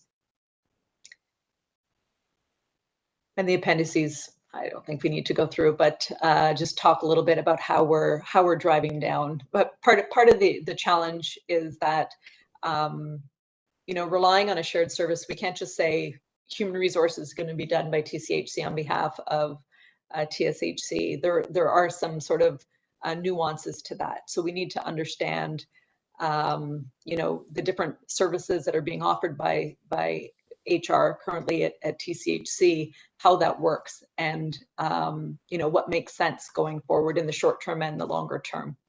So we drill down on services to a level where we get sufficient detail that we can understand what's pragmatic, what makes sense, and what does TSHC want to have ownership of and accountability for and decision-making power. So we need to sort of tease some of that out. So with that, I think thanks very much, that's the end of my sort of formal presentation. Any questions? Thank you very much. So are there any questions for Jen or Mary from the presentation? Brenda?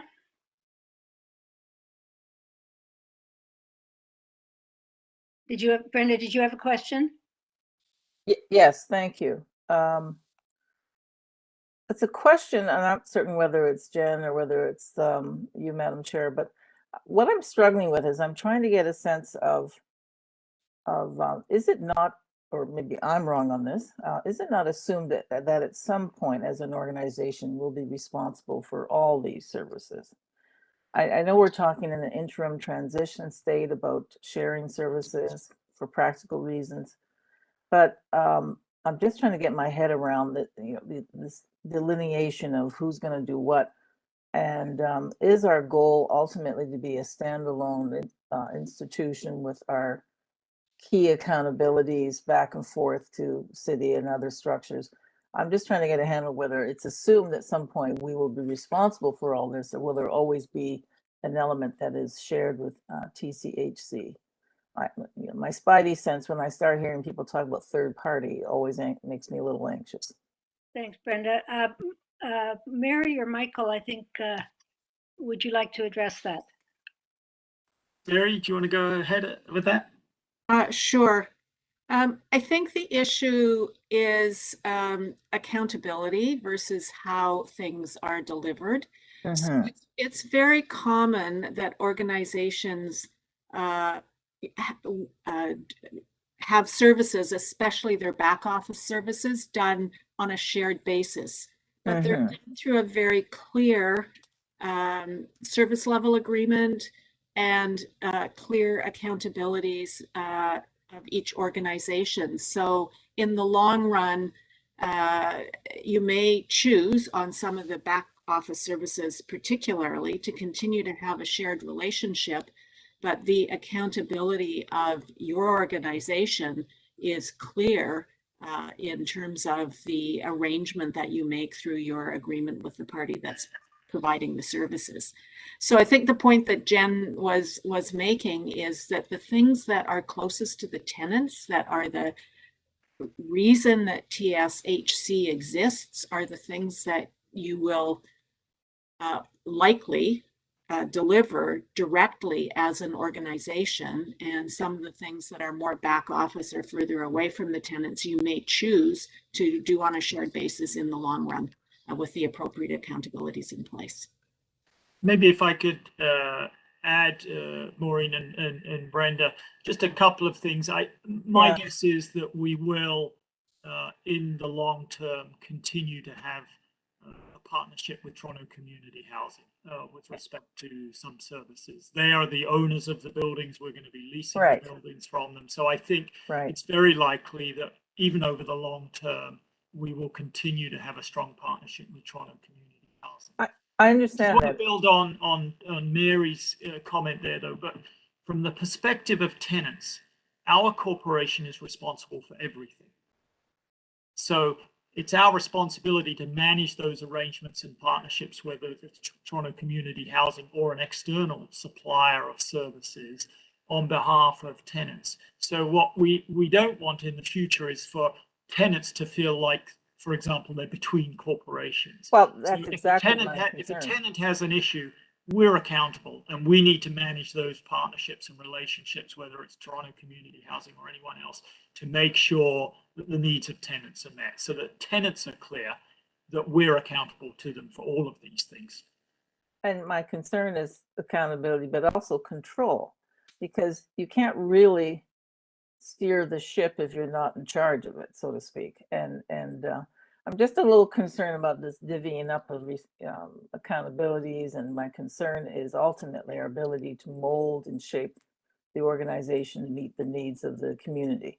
And even something simple, when you say HR back office resources, well, you know, if you're responsible for hiring people and managing them and supervising them, and someone else is dealing with all the other bits, I can guarantee you that's going to be conflictual at some point. So I'm just raising that as a red flag and concern that what comes to us, and wonderful little matrices and boxes and little, you know, PowerPoints that are notwithstanding. But I think we need to still grapple with this issue of accountability and control. How are we going to mold and develop an organization to meet the needs of the community? Thanks, Brenda. Carrie. Yeah, thank you. Just to pick up on Brenda's point, because I'm concerned about that too. And I think of something like security, which would seem to fall to TCHC because they will still own the buildings. So you have to have security patrolling the areas. But what if the security issue involves a tenant in crisis? Suddenly that's a health and wellness issue. And I'm not sure, I mean, it's going to take some, I think, creative managing to say that that's going to be able to be covered. That strikes me as a huge concern. Thanks, Carrie. And that's what happened with TCH, with security and the complaints by tenants of racialized treatment. Yeah. Okay, thank you. And other members of the board, any questions? Linda, and then Councillor Fletcher. Yeah, I think it's still a good start. You know, I think that when I read this, and you know, it's like it's very complex what we're doing, and you know, and I think for me it's the long run to actually, you know, to make sure that we actually have the accountability straight, and the recognition that it is unique, that we actually do have to have a relationship with TCHC if they own the building, because if we actually don't own that piece, then we're going to run into difficulties. But I think things like what you said, Carrie, about security was one that kind of jumped out, that, you know, there may be some elements that make sense for us to actually own a little bit closer. But I also think, you know, there's also a financial piece and being responsible in terms of how we actually manage this, that it's very common for large organizations. I'm part of a health network that, you know, we share the same pension, and it doesn't make sense to actually have separate pensions. That would be an example of where there's a benefit to the staff if you actually have certain things in place. So I think that if we think about the things that actually are going to benefit people, but I think also recognizing that there's a lot of moving parts to this. We're not going to have it perfect, but if we can have the key accountabilities and that recognition that we do have to have some connection with the city and the TSHC, which is different than a standalone organization that owned the buildings. Thanks, Linda. Councillor Fletcher. I think Linda just made one of the points that I have, that this is, we have a single shareholder for both corporations. So we're already joined at the hip with TSHC, and these tenants are coming from there. A little history lesson, you know, the TSHC has to remain owning the buildings. There's no potential that we can somehow own these because all of the finances and the financing and all the money's tied up in that way. So I think this is a great start. And I think things will become clearer as we go through this and we get that list. The list that, there it is, Jen or Mary, that says the list of services. Do you know what I mean? When we kind of get our teeth into that one. And remember that I think we should agree kind of in principle with everything. These are great issues to flag because we're going to have a new CEO and a new structure, probably a management structure, coming in June. So we kind of want to set things in motion, and I want to make sure that we leave enough room for that CEO to use their expertise as well, but we're really clear about who's doing what when that comes up. And I think some of the things that have been raised today are great because they really fit well with our recruitment process for the CEO, things that we know people have to be looking for. So I always will just say, Brenda, if things are going really wrong, we always hear from tenants, believe me. They let us know if things are going wrong. They go everywhere. So they'll use all of their possibilities. So we've got a lot of checks and balances here. And what I don't want to do is set things in stone with this interim period and make sure that we see this as a three-year implementation. And as things move along, some things may fall away and be more directly operated, and other things might not. This corporation won't bring in as much money per tenant as TSHC, because as we learned, it's 98% RGI. So that is also an issue that the city has to grapple with around funding. So it's extremely complex, as Linda's pointed out, but I do believe that we're on the right path.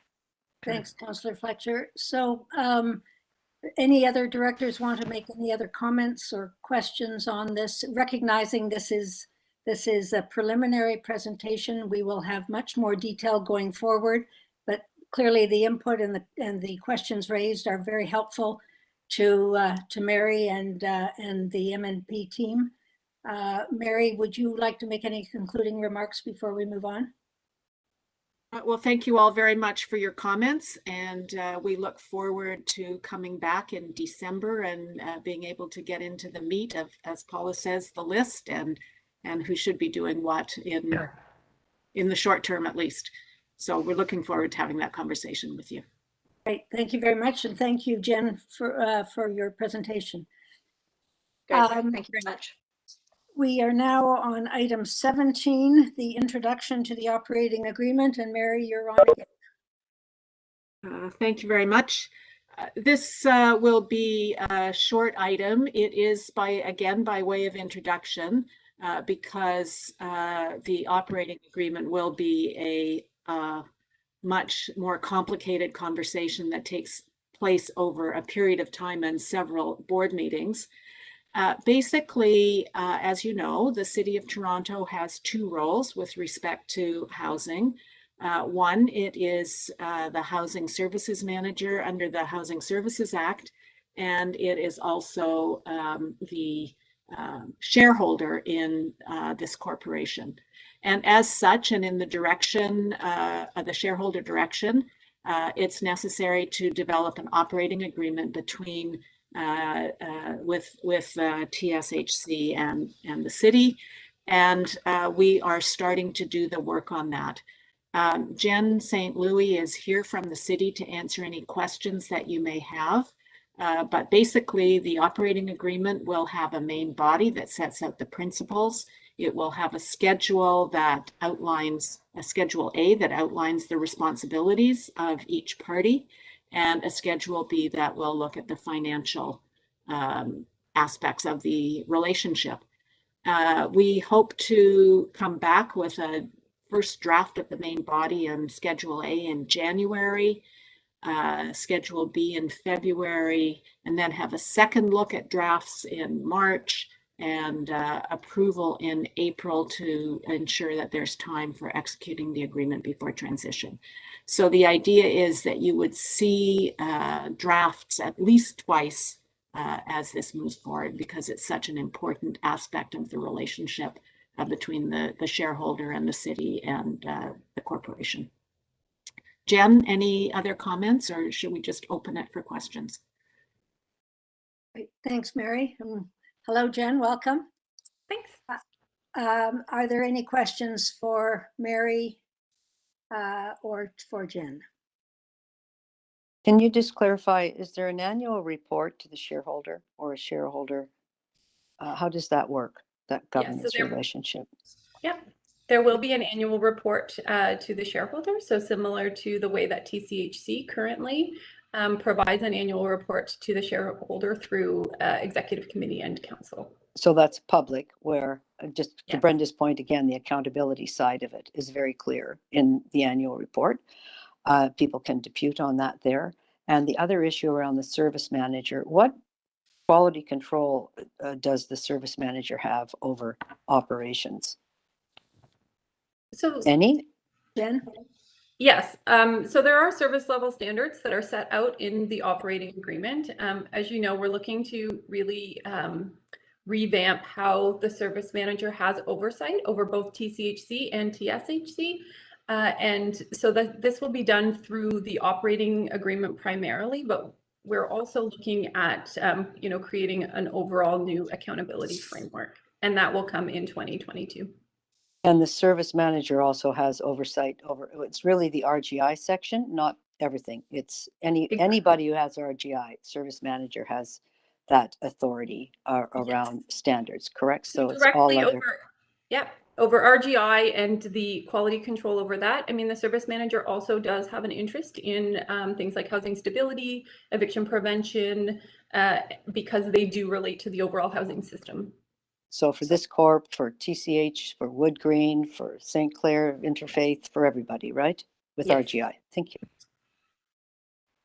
Are there any further questions at this time on the operating agreement, recognizing again that the specifics will be coming forward as identified? Okay, thank you both, Mary and Jen. Nice to see you again. Nice to see you as well. That takes us to item 18, TSHC financial planning. Norm Reese.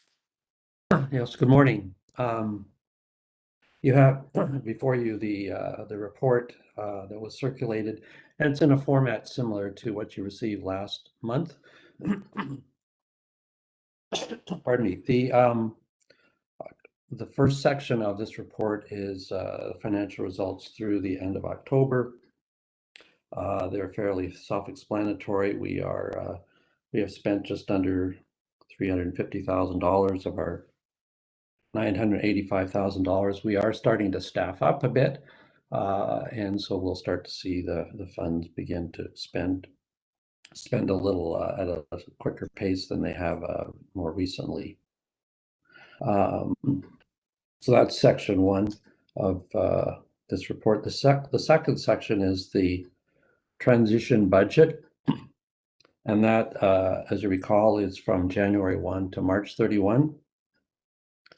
And this amount has been updated from what you saw last month. Now sits around $2.8 million. And we have spoken with the city about this when we met with them on the 15th of November. And we have just recently received a request to complete an MOU and a business case for this amount, 2.8 million, which we believe as a management team is an appropriate level going forward for those first several months. And we will be bringing back to the board for formal approval this 2.8 million in December. And it does include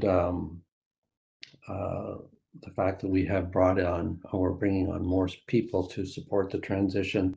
So the largest major change from what you saw previously was actually the addition of more interim staff to help with the rollout of the shared services planning and general planning for June 1. The third part of this report is what is called the incremental budget and annualized budget, and that essentially looks at the potential incremental costs that Toronto Seniors Housing may incur from June 1 to December 31. That's the incremental budget. And then the annualized budget is what would that number look like on a 12-month basis. Both of these amounts are for budget planning at this point in time. It does include some very high level assumptions around potential needs for FTEs. These amounts and the FTEs are subject to a number of key assumptions, many of which are noted in the report, and would obviously be subject to discussion with the city. We have alerted the city again on the 15th of November to these amounts so that they're aware of what we're thinking, and obviously would be subject confirmation by not only the city but also the permanent team and the CEO coming into play between now or sometime between April and June of next year. I think the two major key assumptions that are behind these two amounts are the fact that we're just now beginning the shared services or service delivery model discussions, and also that it's really key that the organization, when it works with Toronto Community Housing, retains, I think has been discussed earlier, certain accountabilities for work that Toronto seniors will need to ensure. So having appropriate financial folks on board to accept information that would perhaps come from financial systems of Toronto Community Housing, or some form of occupational health and safety support or front office support for human resources, etc. So these 30 some odd FTEs are built on those assumptions, but also assume that we will not be acquiring any major systems and will be using the systems of Toronto Community Housing in the near and perhaps longer term, all with the appropriate controls around service level agreements, etc. And I think the other thing that we may very well see when we ultimately negotiate these amounts with the city is that there may be a tripartite discussion occur between the city, ourselves, and Toronto Community Housing in terms of how some of these costs may be supported through shifts in positions or dollars from Toronto Community Housing. So these amounts, as I mentioned, are very much planning assumptions. They have been forwarded to the city so that they can build those into their overall planning assumptions from a city budget perspective. And I guess I think everyone would acknowledge that there will be an incremental cost to standing up this corporation, and the work that we do with shared services and agreements with the Toronto Community Housing and with the city will certainly clarify over the next several months what these incremental and annualized budgets might look like, but we need to put something forward. We have had commitments from the city to work with us, and we have a target date of bringing back not only the transitional budget of the 2.8 million, but also the incremental budget, annualized budget at your December meeting. And so the city is prepared to work with us in that regard. For sure, the 2.8 million, I think, will be something that we can definitely recommend to the board in December. And I'd be you may have. Sorry, Norm. Sorry. Oh, okay. Hello? Yeah, we lost you there for a second. That's fine. Oh. So yes, my final comments were I'd be pleased to answer any questions you may have. Norm, just to clarify the budget, the incremental, excuse me, sorry, the on page 61, the transitional budget is January 1st to May 31st, not March 31st. Oh, yes, that's correct. Okay, thanks. All right, any questions for Norm related to any of the three components of his report? Brenda? Thank you. The incremental budget is for the second half of the year, correct? With June to December, right? That's correct. Okay, so so for our first, well, I shouldn't say our first, but so from January to December annualized, that would be 10,867,000. On an annualized basis, I mean, Right. the actual, if all of these amounts were approved for fiscal 2022, it Yeah, would be the sum of 2.8 and 7.6. right, that's what I thought. And Okay, certainly some portion of the 7.6 has some one-time cost built into it. Yeah. But the 10.6 or whatever, or the 10.8 million is what would be the ongoing annualized costs on a 12-month operating basis. okay. And go over to the next page. The 10.9 million annualized represents 10% of a projected 120 million TSHC budget? Yes, that's correct. Or TCHC? No, TS. So TS, okay. last month, we provided you with a very crude estimate I remember. provided by Toronto Community Housing that suggested that the 600 million Toronto community budget, of that, around 120 million of that relates to the seniors housing component. Right. So if you look at that 120 plus the 10.9, that's how the math works. Okay. And that 10.9. Sorry, you're weaving in and out there. On the total budget of community housing. Okay, so if just a quick 9%, I'm not quite understanding this. It's 9% of a projected 120 million budget. What year do we see 120 million budget for the TSHC? That's in 22, 23? Assuming that was correct, and that would be the annualized budget like for 2023. So it's a 12-month budget. Okay. It's a 12-month full operating budget, and the 10.9 million would be a 12-month full operating incremental cost.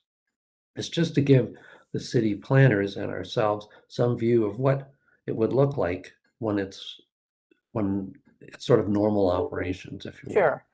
So I'm just stuck between the gap between the 10.9 million versus 120 million. All right. And my last. So there would be a gap. It would be the sum of those two. So this, if all turned out as we assumed, the Yes. budget would then be some 130 million, right? Of Okay. which, All right, it seems long. And my second question is the 38 full-time staff that are Right. projected. Who will be hiring them? Is that under our umbrella or under TCHC? no, it would, the Toronto Seniors Housing Yeah. would, assuming all the things being equal, Toronto Seniors Housing Corporation would hire those staff. We may use elements of Toronto Community Housing Services, but the decision points around who to hire, what to hire, et cetera, would rest with Toronto Seniors Housing. And that would now, which speaks to the issue of the standing committee. So who will be involved with the hiring of those people? Is it just the executive team? Well, my assumption is that the CEO would have ultimate accountability for recruiting staff. And so ultimately it's the CEO, and in my past experience, that's the CEO would hire. For executive leadership positions, the board may be informed of positions, executive positions that are being hired, but it's ultimately the CEO accountable for the recruitment and operation of the organization. So this is for like a senior management team. This is what we're. Well, there would be executive leadership team, there would be some HR folks, there'd be some communication folks, there'd be some finance folks. Okay. Those are CEO management decisions, and our decision is, as the board, is to appoint the CEO. Yes, I understand, and that will be within our orbit of Toronto Seniors Housing. Correct. I was just trying to get a sense of, is it going to be yet again Toronto Community Housing staffing procedure? Okay, so that's fine. You've answered. Right. You've answered, because I'm just concerned about training and all those other things. Thank you very much. Okay. Michael, do you want to just add anything on that? The only thing I would add is that in general, I think what you would expect from the CEO is to confirm the plan with respect to both the executive team and any additional hiring over and above what's going to come over in the seniors housing unit. And then the CEO would go forward and recruit into their executive leadership team and bring on those other positions. But what the board will have a clear line of sight into is, which the CEO would confirm when they come in, yes, this is the right plan, this is my recommendation around the executive structure. We'll approve one in lieu of the CEO coming on, but it's going to be very important for the CEO to then say to the board, yeah, this is my recommendation as to the plan, and then the CEO would undertake the responsibility for recruiting those positions. And I want to ensure that that's an open hiring process, if I could put that in. I don't know if I need it as a motion, but I'm always concerned about who gets to the table. Right. So all of the policies around how the CEO does those recruitments are under the purview of the board. Okay. The HR policies of the organization that provide direction to anyone in the corporation around hiring are policies that would be board policies. Okay, and we don't yet have HR policies. We do not yet have. That's right. Thank you. Great. Thanks, Brenda. Councillor Fletcher? Yeah, just a few questions, and thank you, Brenda. That was extremely helpful there. I just want to be clear on page 61. It says recruitment of permanent staff positions prior to June 1st, 8 positions. What positions are those, please? I can't rhyme them all off, Councillor Fletcher, but the CEO, probably, senior finance person. But that wouldn't be before June 1st. It might not be before June 1st. We're assuming that this is under I think we have a principle that the new CEO will be able to hire those positions, but I'm just clarifying that here. There'd be nobody permanent comes on until we get the new CEO. Can you confirm that, or Michael confirms that, please? Speak to that. No, you can speak to that. Yes, Pardon? the answer to that is yes, but we are anticipating a CEO, perhaps the planning that we're currently undertaking assumes a CEO in place around April. at least they may not physically be on board, but they'll be recruited and signed off by April.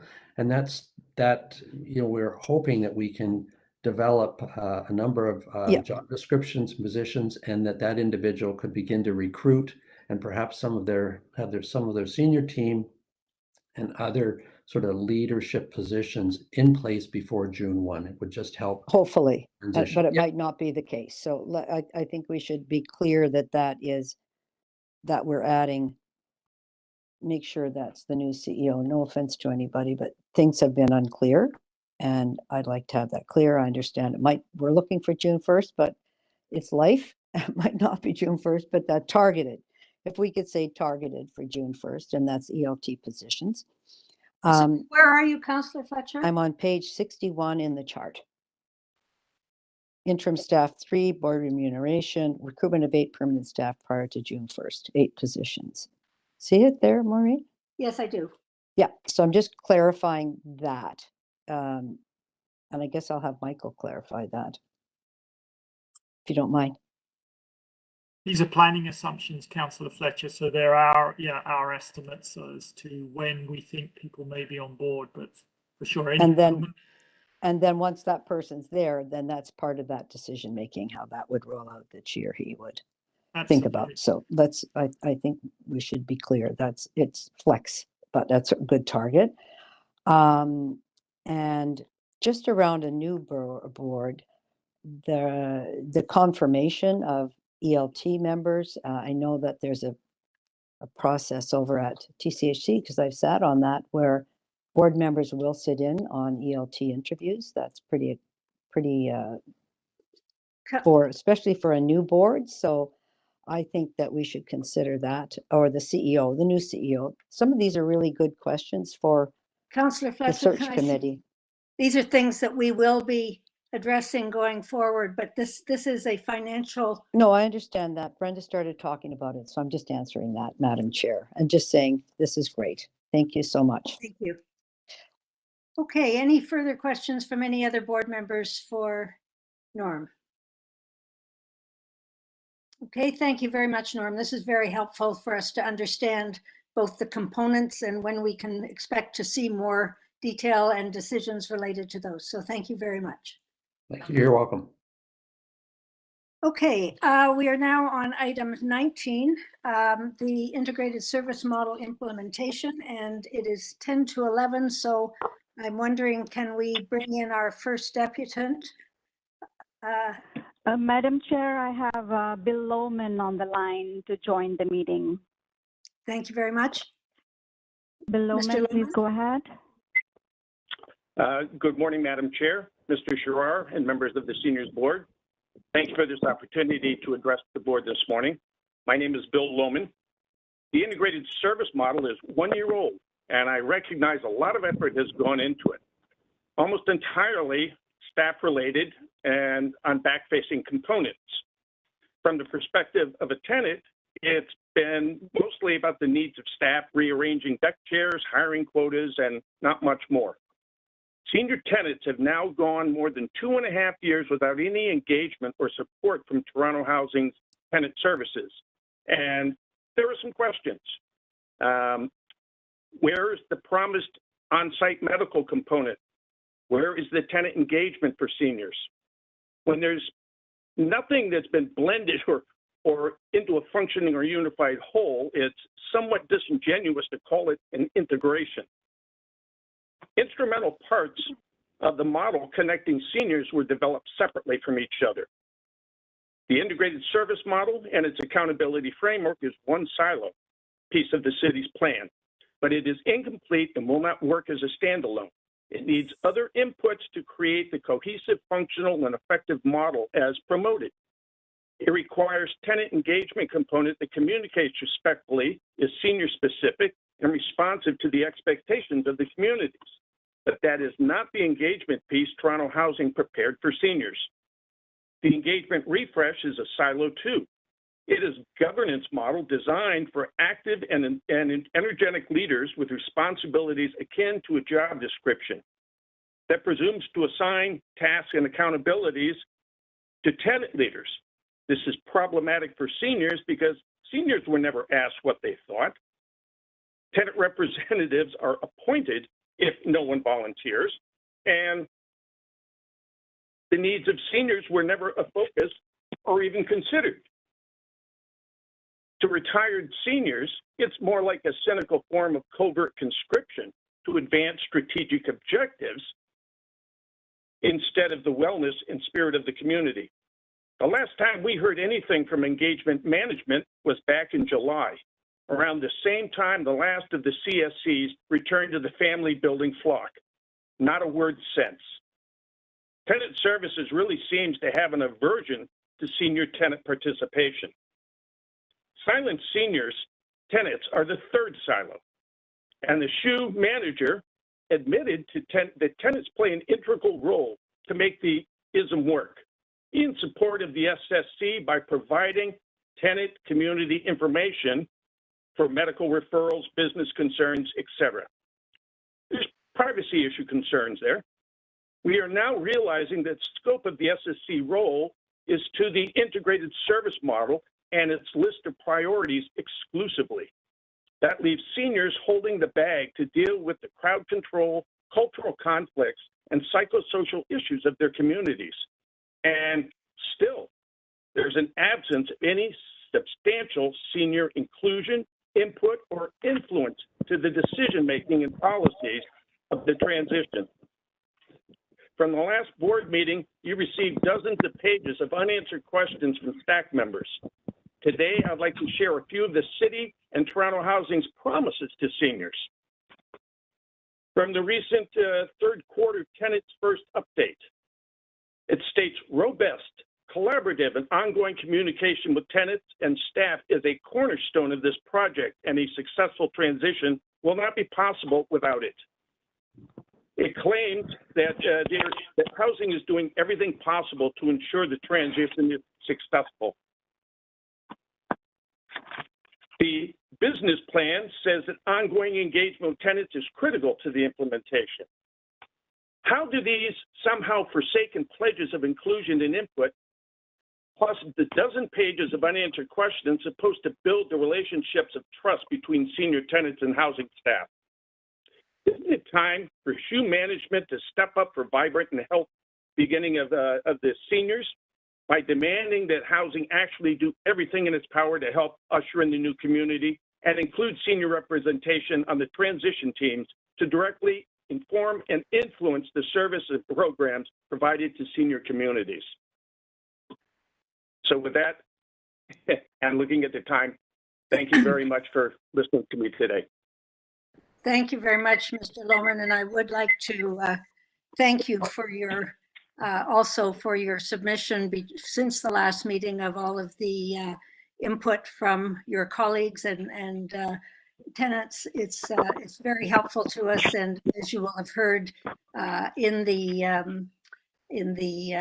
earlier part of the meeting, that material will be shared with all members of the Board of Directors, and we will have an opportunity to consider it in the future. So thank you. Are there any questions for Mr. Lohman? I have a question. Linda? It's not really a question to Mr. Lohman, but thank you, Mr. Lohman, for your thoughtful remarks. I think just actually if we could follow up with regards to the recommendations around having more representation of seniors, particularly in the critical work of the integrated service model. And I think that came up earlier in our meeting as well. So just actually reinforcing that was, I think that we do have a commitment to move forward with that.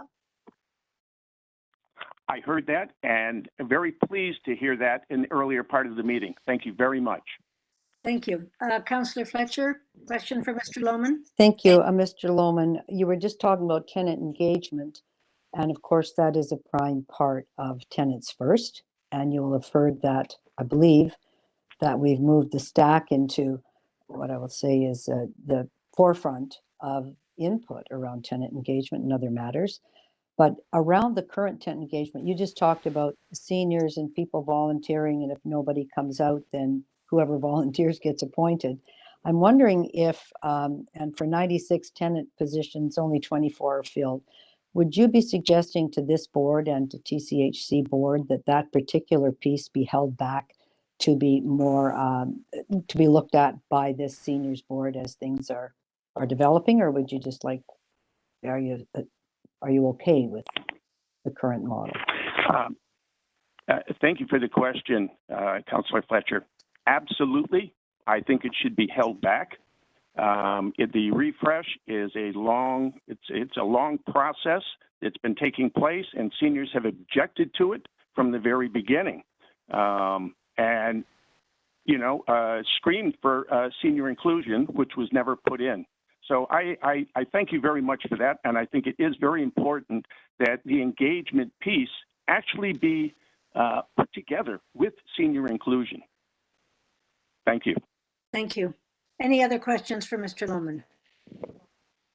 Well, thank you again, Mr. Lohman. And our next deputant is Janet McLeod.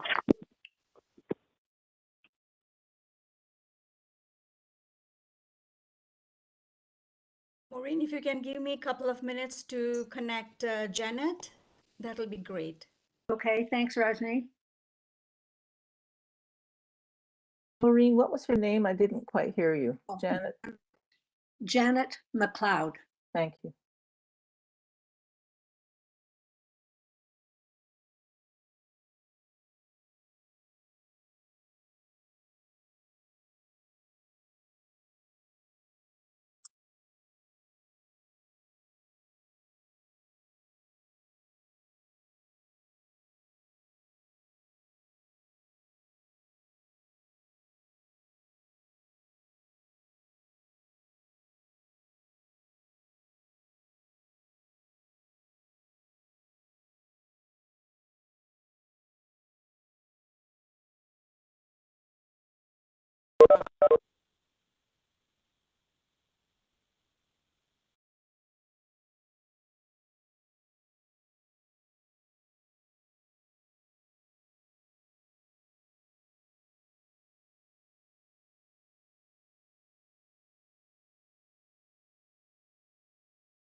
Good.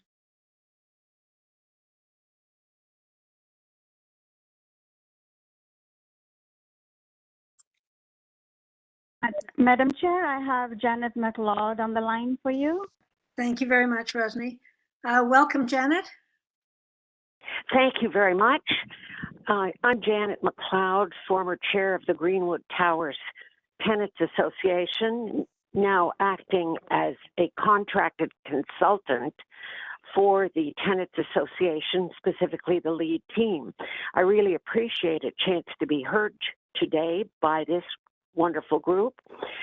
This is not always the case when I have been trying to represent the lead team at their request in full consultation. Certain staff members will not accept my calls nor accept emails that may appear to have been written by me. I used to be a member of STAC, one of the, I would say, the ones advocating most strongly. And Bill has not mentioned to you, I haven't heard this today, but I've just learned that all the current members of STAC will be fired effective the end of December of 2021. They're allowed to run again, but a lot of the past efforts that we've been making may be lost. I don't know if you knew about that. Anyway, this deputation is about the ISM, and as our building was the first one to be designated as a health and wellness hub, to have our rec room taken over by Wood Green, our tenants were most strongly and have consistently been concerned about security. However, security continues to be an ongoing issue. And since I prepared this for submission at 5 minutes to 12 yesterday, more serious security issues have transpired. In my written deputation, I talked about blood observed on the floors between two units, one on the top floor and one on the main floor. On that floor, as well as the elevator, and going to another unit that's well known for drug activity and people climbing in the windows. This is still continuing.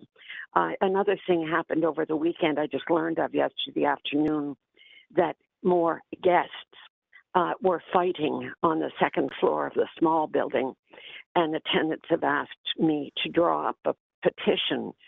I'm not sure that that's going to do them any good, but the other sad part of this process is that it's taken us many months to cultivate a relationship with CSU.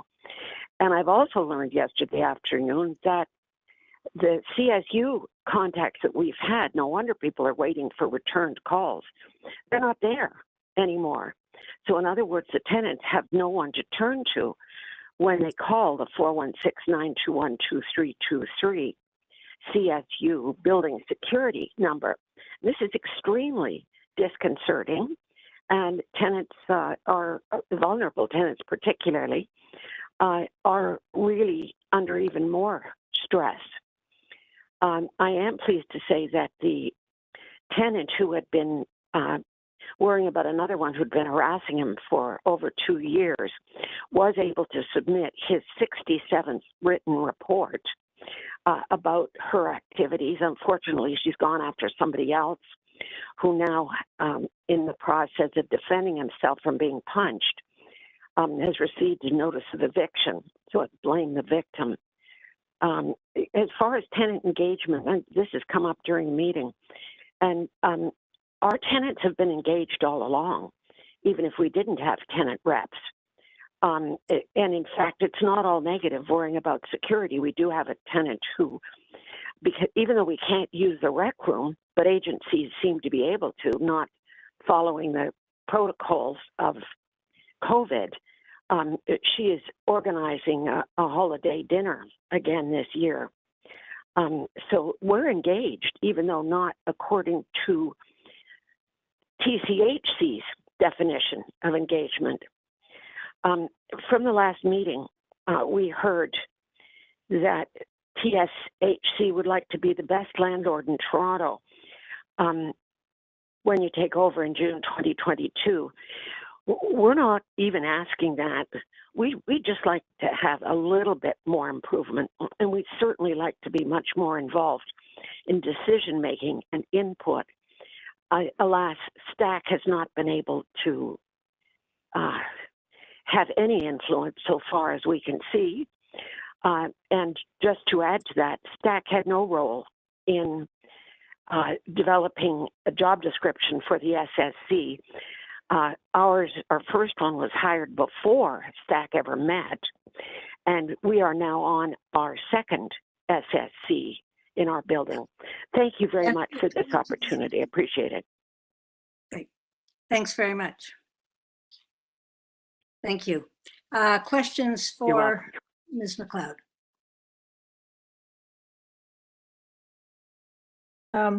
Ms. McLeod, Brenda Paris here. There's a lot in what you have said about input, consultation, and engagement. I'm quite taken by that, and I'm also monumentally worried about security. To me, above anything else, we have to ensure safety and security in the buildings. Could you just explain what your routes have been? You've mentioned the 67 emails one person wrote, but is the problem with who's on charge of it? Is it no one follows through on it? What exactly do you see this security piece to be? Well, as in my written deputation, which I had to stray from, when TPS met with tenants a while ago, and tenants said, we know that there's drug activity, and they named 2 or 3 of the units that are known to be having a lot of visitors, the TPS said to the tenants, well, you don't know that they're selling drugs or buying drugs, or all these visitors are not legitimate visitors. But they're not sending any undercovers to try to buy the drugs. So tenants, senior tenants, aren't about to try that. You know, they'd be finished. So it's partly TPS doesn't take drug use seriously. It is partly that and this revelation about CSU, the people that we've cultivated for the last number of months aren't there anymore. It used to be I would be able to, on behalf and with the request and in consultation with the lead team and the Tenants Association, contact one of three people, one reporting to the other, about these violations, but they're not there anymore. So when tenants are told, call the, as I've indicated in my written report, call the access to CSU number, their reaction is, that's the number you call when no one ever comes. They may answer the call, but we don't know that there's any record of the incident now that we don't know anybody there anymore. So it's at every level. It's management too. Now, with regard to the one who is harassing and has actually slugged several tenants, well, that was to go to the tribunal September 27th. Well, that has been adjourned, and the chief complaining witness is unable to find out from TSHC, tried CSU, but the person that he was trying isn't there anymore, when it's been adjourned to, or what exactly is going on, which harks back to deputations you've had, I think, from Ms. Clohessy about communications. We don't know. We just find out from our friends. We didn't know that our CSU people aren't even there anymore. We don't know when this person's got to be ready to go to the tribunal, or is this just going to be swept away? So it's at all levels, to answer your question. Thank you very much. Thank you. Well, thank you very much, Janet. You've mentioned your written deputation, so I expect you will submit that. And I submitted at 5 to 12 yesterday. Okay, It's thank you there. very much. Thank you very much for your input. And we'll now have an overview from Michael about the implementation of the integrated service model. Michael. Thank you very much, Maureen, and thank you to Bill and Janet with respect to the deputations that they have made. Certainly many of the issues that Janet has brought up, I think the appropriate route for this now is for me to refer and connect with the Seniors Housing Unit at Toronto Community Housing with respect to some of the specific concerns, and I'll certainly do that. And of course, as we've mentioned, the work that Bill has done to compile a list of issues will be circulated to all of the board members so that you can have a look firsthand at some of the feedback from tenants on the issues that are involved in the integrated service model. I thought it would be helpful in that context to provide an update of where the integrated service model is in its implementation and what that rollout looks like towards the transition date when we take over as landlord. As we've talked about, the implementation of this model, the operation of this model going forward, and using it to strengthen services for our seniors tenants is going to be a central part of what the new corporation is doing. And similarly, the issues of tenant engagement that we've talked about as well are obviously going to be a central part of our work as a corporation, working with seniors specifically for the needs of seniors. We did have an orientation back in September around what the integrated service model is and its kind of design and the early implementation of it.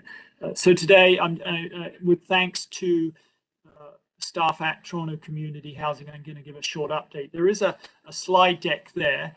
Given the time, I'm not going to go through the slide deck in detail, but just wanted to pull out some of the key highlights from the work. And also to let you know that I'm very much engaged now, and we're very much engaged with team at Toronto Community Housing on the rollout of the integrated service model as it nears completion in terms of the early rollout of it. As Jim actually mentioned, this the initial rollout actually began in 2020, and it was based on design work, understanding the challenges of seniors tenants that was done in 2019, and the original city direction in 2018 to develop and implement a new model to support seniors in housing.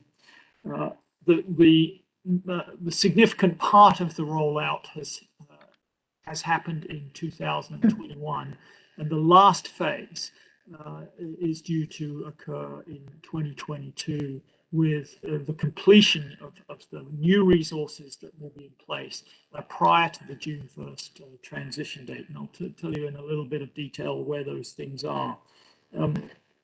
The design was based on understanding the challenges of seniors, based on, I think, building trust with seniors tenants in terms of the work that we can do to support them in their place of residence, based on improvements in communications, looking at tenants' environment, the buildings that they live in, supports that they can be provided access to, and the coordination of that work so that it's easy for tenants to access the supports that are going to be important for them, and the interventions by the corporation to make sure that those supports are in place.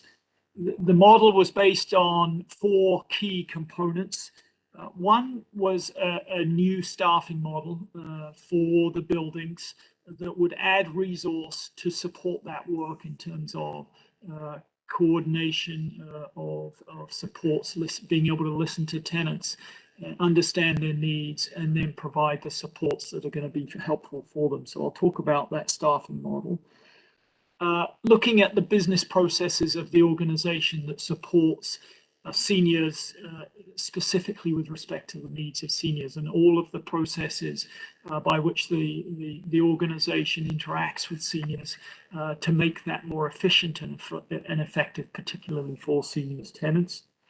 The wellness hubs, which Janet brought up, it was the third component of the model to be implemented, where there would be a small number of hubs where a significant amount of programming may be provided for seniors across the portfolio of buildings, and we heard also potentially for seniors living in the community as well, and I'll talk about where that is. And the last pillar was around the issue of coordination for seniors around supports that they need, particularly with respect to health and social services, and a model by which we would partner with our organizations to again bring resources into the buildings that allow that to occur.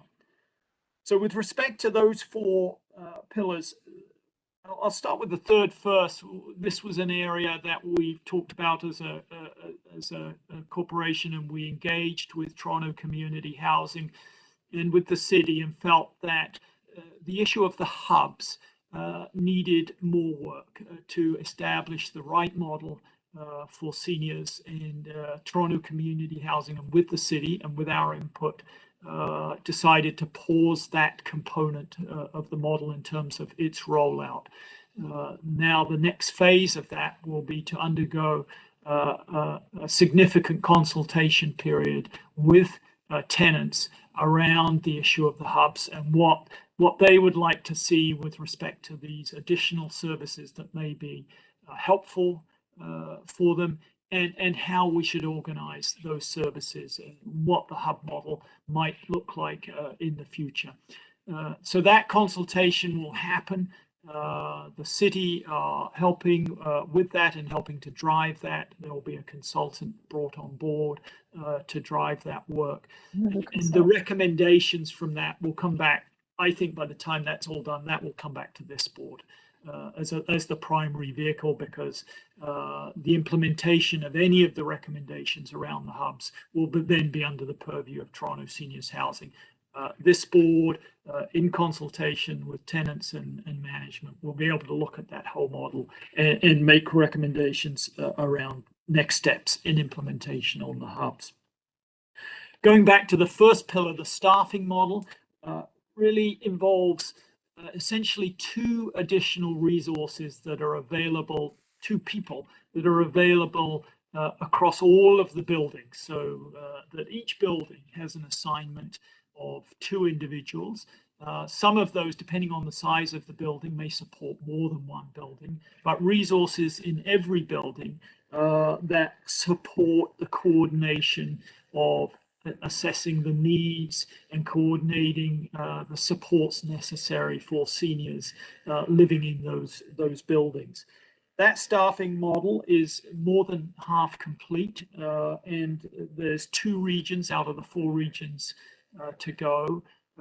That last implementation is the phase 3, the last phase of the implementation, where those resources will then be put in place through the winter and spring of next year for every building in the portfolio of 83 buildings, so that by the time the transition occurs, those resources will be in every building across the portfolio. But greater than half of those resources already in place. Talked about the policies and processes. There's lots of work going on at Toronto Seniors Housing, as Toronto Community Housing within the Seniors Housing Unit, and again working with the city in Tenants First around adjusting and improving and strengthening processes with respect to how tenants can engage easily and effectively and have their needs met with the corporation. And again, these will be, I think, very good resources for us to review and adjust as necessary going forward to continue to strengthen our ability as a corporation totally focused on the needs of seniors. And the last area is the care coordinators. So these are coordinators that are being put in place. They're not not Toronto Community Housing employees. These are people put in place through partnerships with health and social services agencies within, again, resources in every building. Again, depending on the size of the building, there may be coordinators that are assigned more than 1 building. And their role is to look at the specific needs with respect to health and social services that tenants may need, and to be able to help tenants access those services through a coordination function. And again, that work is proceeding well, in that more than half of those appointments are now made across the portfolio. And again, the plan in phase 3 is to complete the implementation of that, so that there are resources in every building across the portfolio. That work at the moment is being done through informal agreements with partners, Ontario health teams working in the Greater Toronto region that are working with the team at Toronto Community Housing to understand the ways in which they can provide those resources within the seniors housing portfolio. I think one of the things that we are talking about with them when we're engaged with this with Toronto Community Housing and those partners is that as this evolves and these resources are put in place, it will be, I think, something to look at for this corporation to have more formal agreements with those partners in terms of how this is going to work well for seniors tenants and our corporation working with those health and social services partners. So as these resources get in place, I think cementing the way in which that works, understanding how it works best for tenants, and then putting that into agreements with accountabilities and goals that we and the partners and tenants can see together are the right goals for this work will be something that our corporation will be able to look at going forward. So the the rollout of the integrated service model, I think, is going well with respect to the targets around when these resources will be in place. Overall, my view in terms of being able to, and thanks to Toronto Community Housing and the city for inviting us into this process as it's being rolled out. The team are doing a tremendous amount of very good work. I think our corporation having these resources on the ground is going to be a tremendous asset for us going forward. We will be able to, of course, shape it, adjust it, modify it, see how it's working, and make sure that model evolves so that it really works for tenants and that we're able to see, the fruits of that work for tenants. And working with tenants to understand what are the key objectives, how can we measure those, can we see continual improvements. But I think the most important thing right now is we will have an important new asset and capacity on the ground with additional resources in the buildings, some of whom are going to be our employees. They will all come over as part of the seniors housing unit. They will be our employees. And all of the work with partners, health agencies, social service agencies, under our work with those partners to have the right people and the right partnerships in place so that we can meet the needs of tenants into the future. The city, working with Toronto Community Housing, are already starting to evaluate the early phases of this. The city are preparing a detailed report on the rollout of the integrated service model, looking at the opportunities and challenges that have come with it. And the other thing that was undertaken was a tenant survey. It was actually done last year, but the report is now available. It was supposed to go to the Toronto Community Housing Board at their last meeting, but unfortunately got deferred. But I've seen and read the results of that survey, and there's lots of useful information for us as a corporation going forward to see where are the areas that look to be working well, where are the areas for improvement from a broad spectrum of tenants providing feedback there. So I think from my perspective, lots to build on. Lots of work to do. We're hearing through the deputations and from tenants that we can make a significant difference for tenants. The integrated service model and making sure that works well in the future is going to be a key part of that. Our way of engaging with tenants on that model, but in all aspects of the corporation is going to be vital. But overall, I think it's terrifically strong work. And we're going to have a tremendous asset going forward, a new asset that we can work with to help us in our goal as a corporation to serve the needs of seniors tenants. But I think I'll leave it at that, Maureen, and happy to answer any questions. Thank you very much, Michael. We just have a few minutes left, but Linda, do you have a question for Michael? Yeah, it's just briefly, and I'm really excited about this. I think this is going to be the differentiation for the corporation. I do want to flag the issue of space. And I think the last deputant really actually kind of nailed that. And this has been something that we really struggled with TSHC as well. Who owns the space and, the wellness. These buildings were actually not built for integrated models. And often the space that's required to actually provide these services, something then goes missing. And I think we can't underestimate the benefit of actually mutual space, recreational space, the wellness that's associated with leisure and coming together.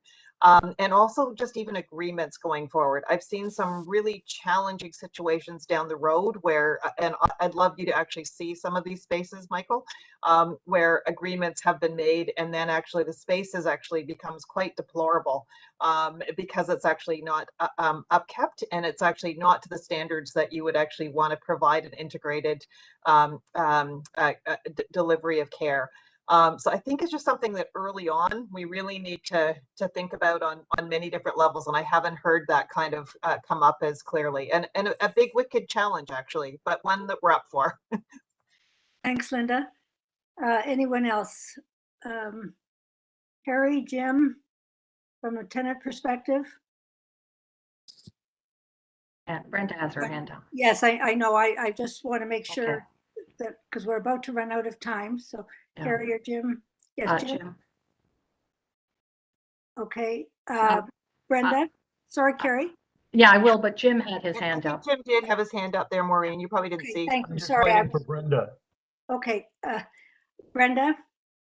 Oh, I have lots of points which I won't make today. No, we have about 2 minutes left, Brenda. Exactly.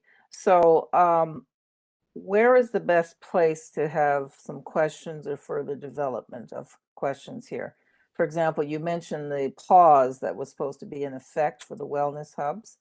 Yet the deputant mentioned that Wood Green still seems to be controlling the space. So, I have lots of these questions as well as staff training questions. So I'm happy to find another place in space, but I just want to know where. Do I follow up with Michael? Do I follow up with the committees?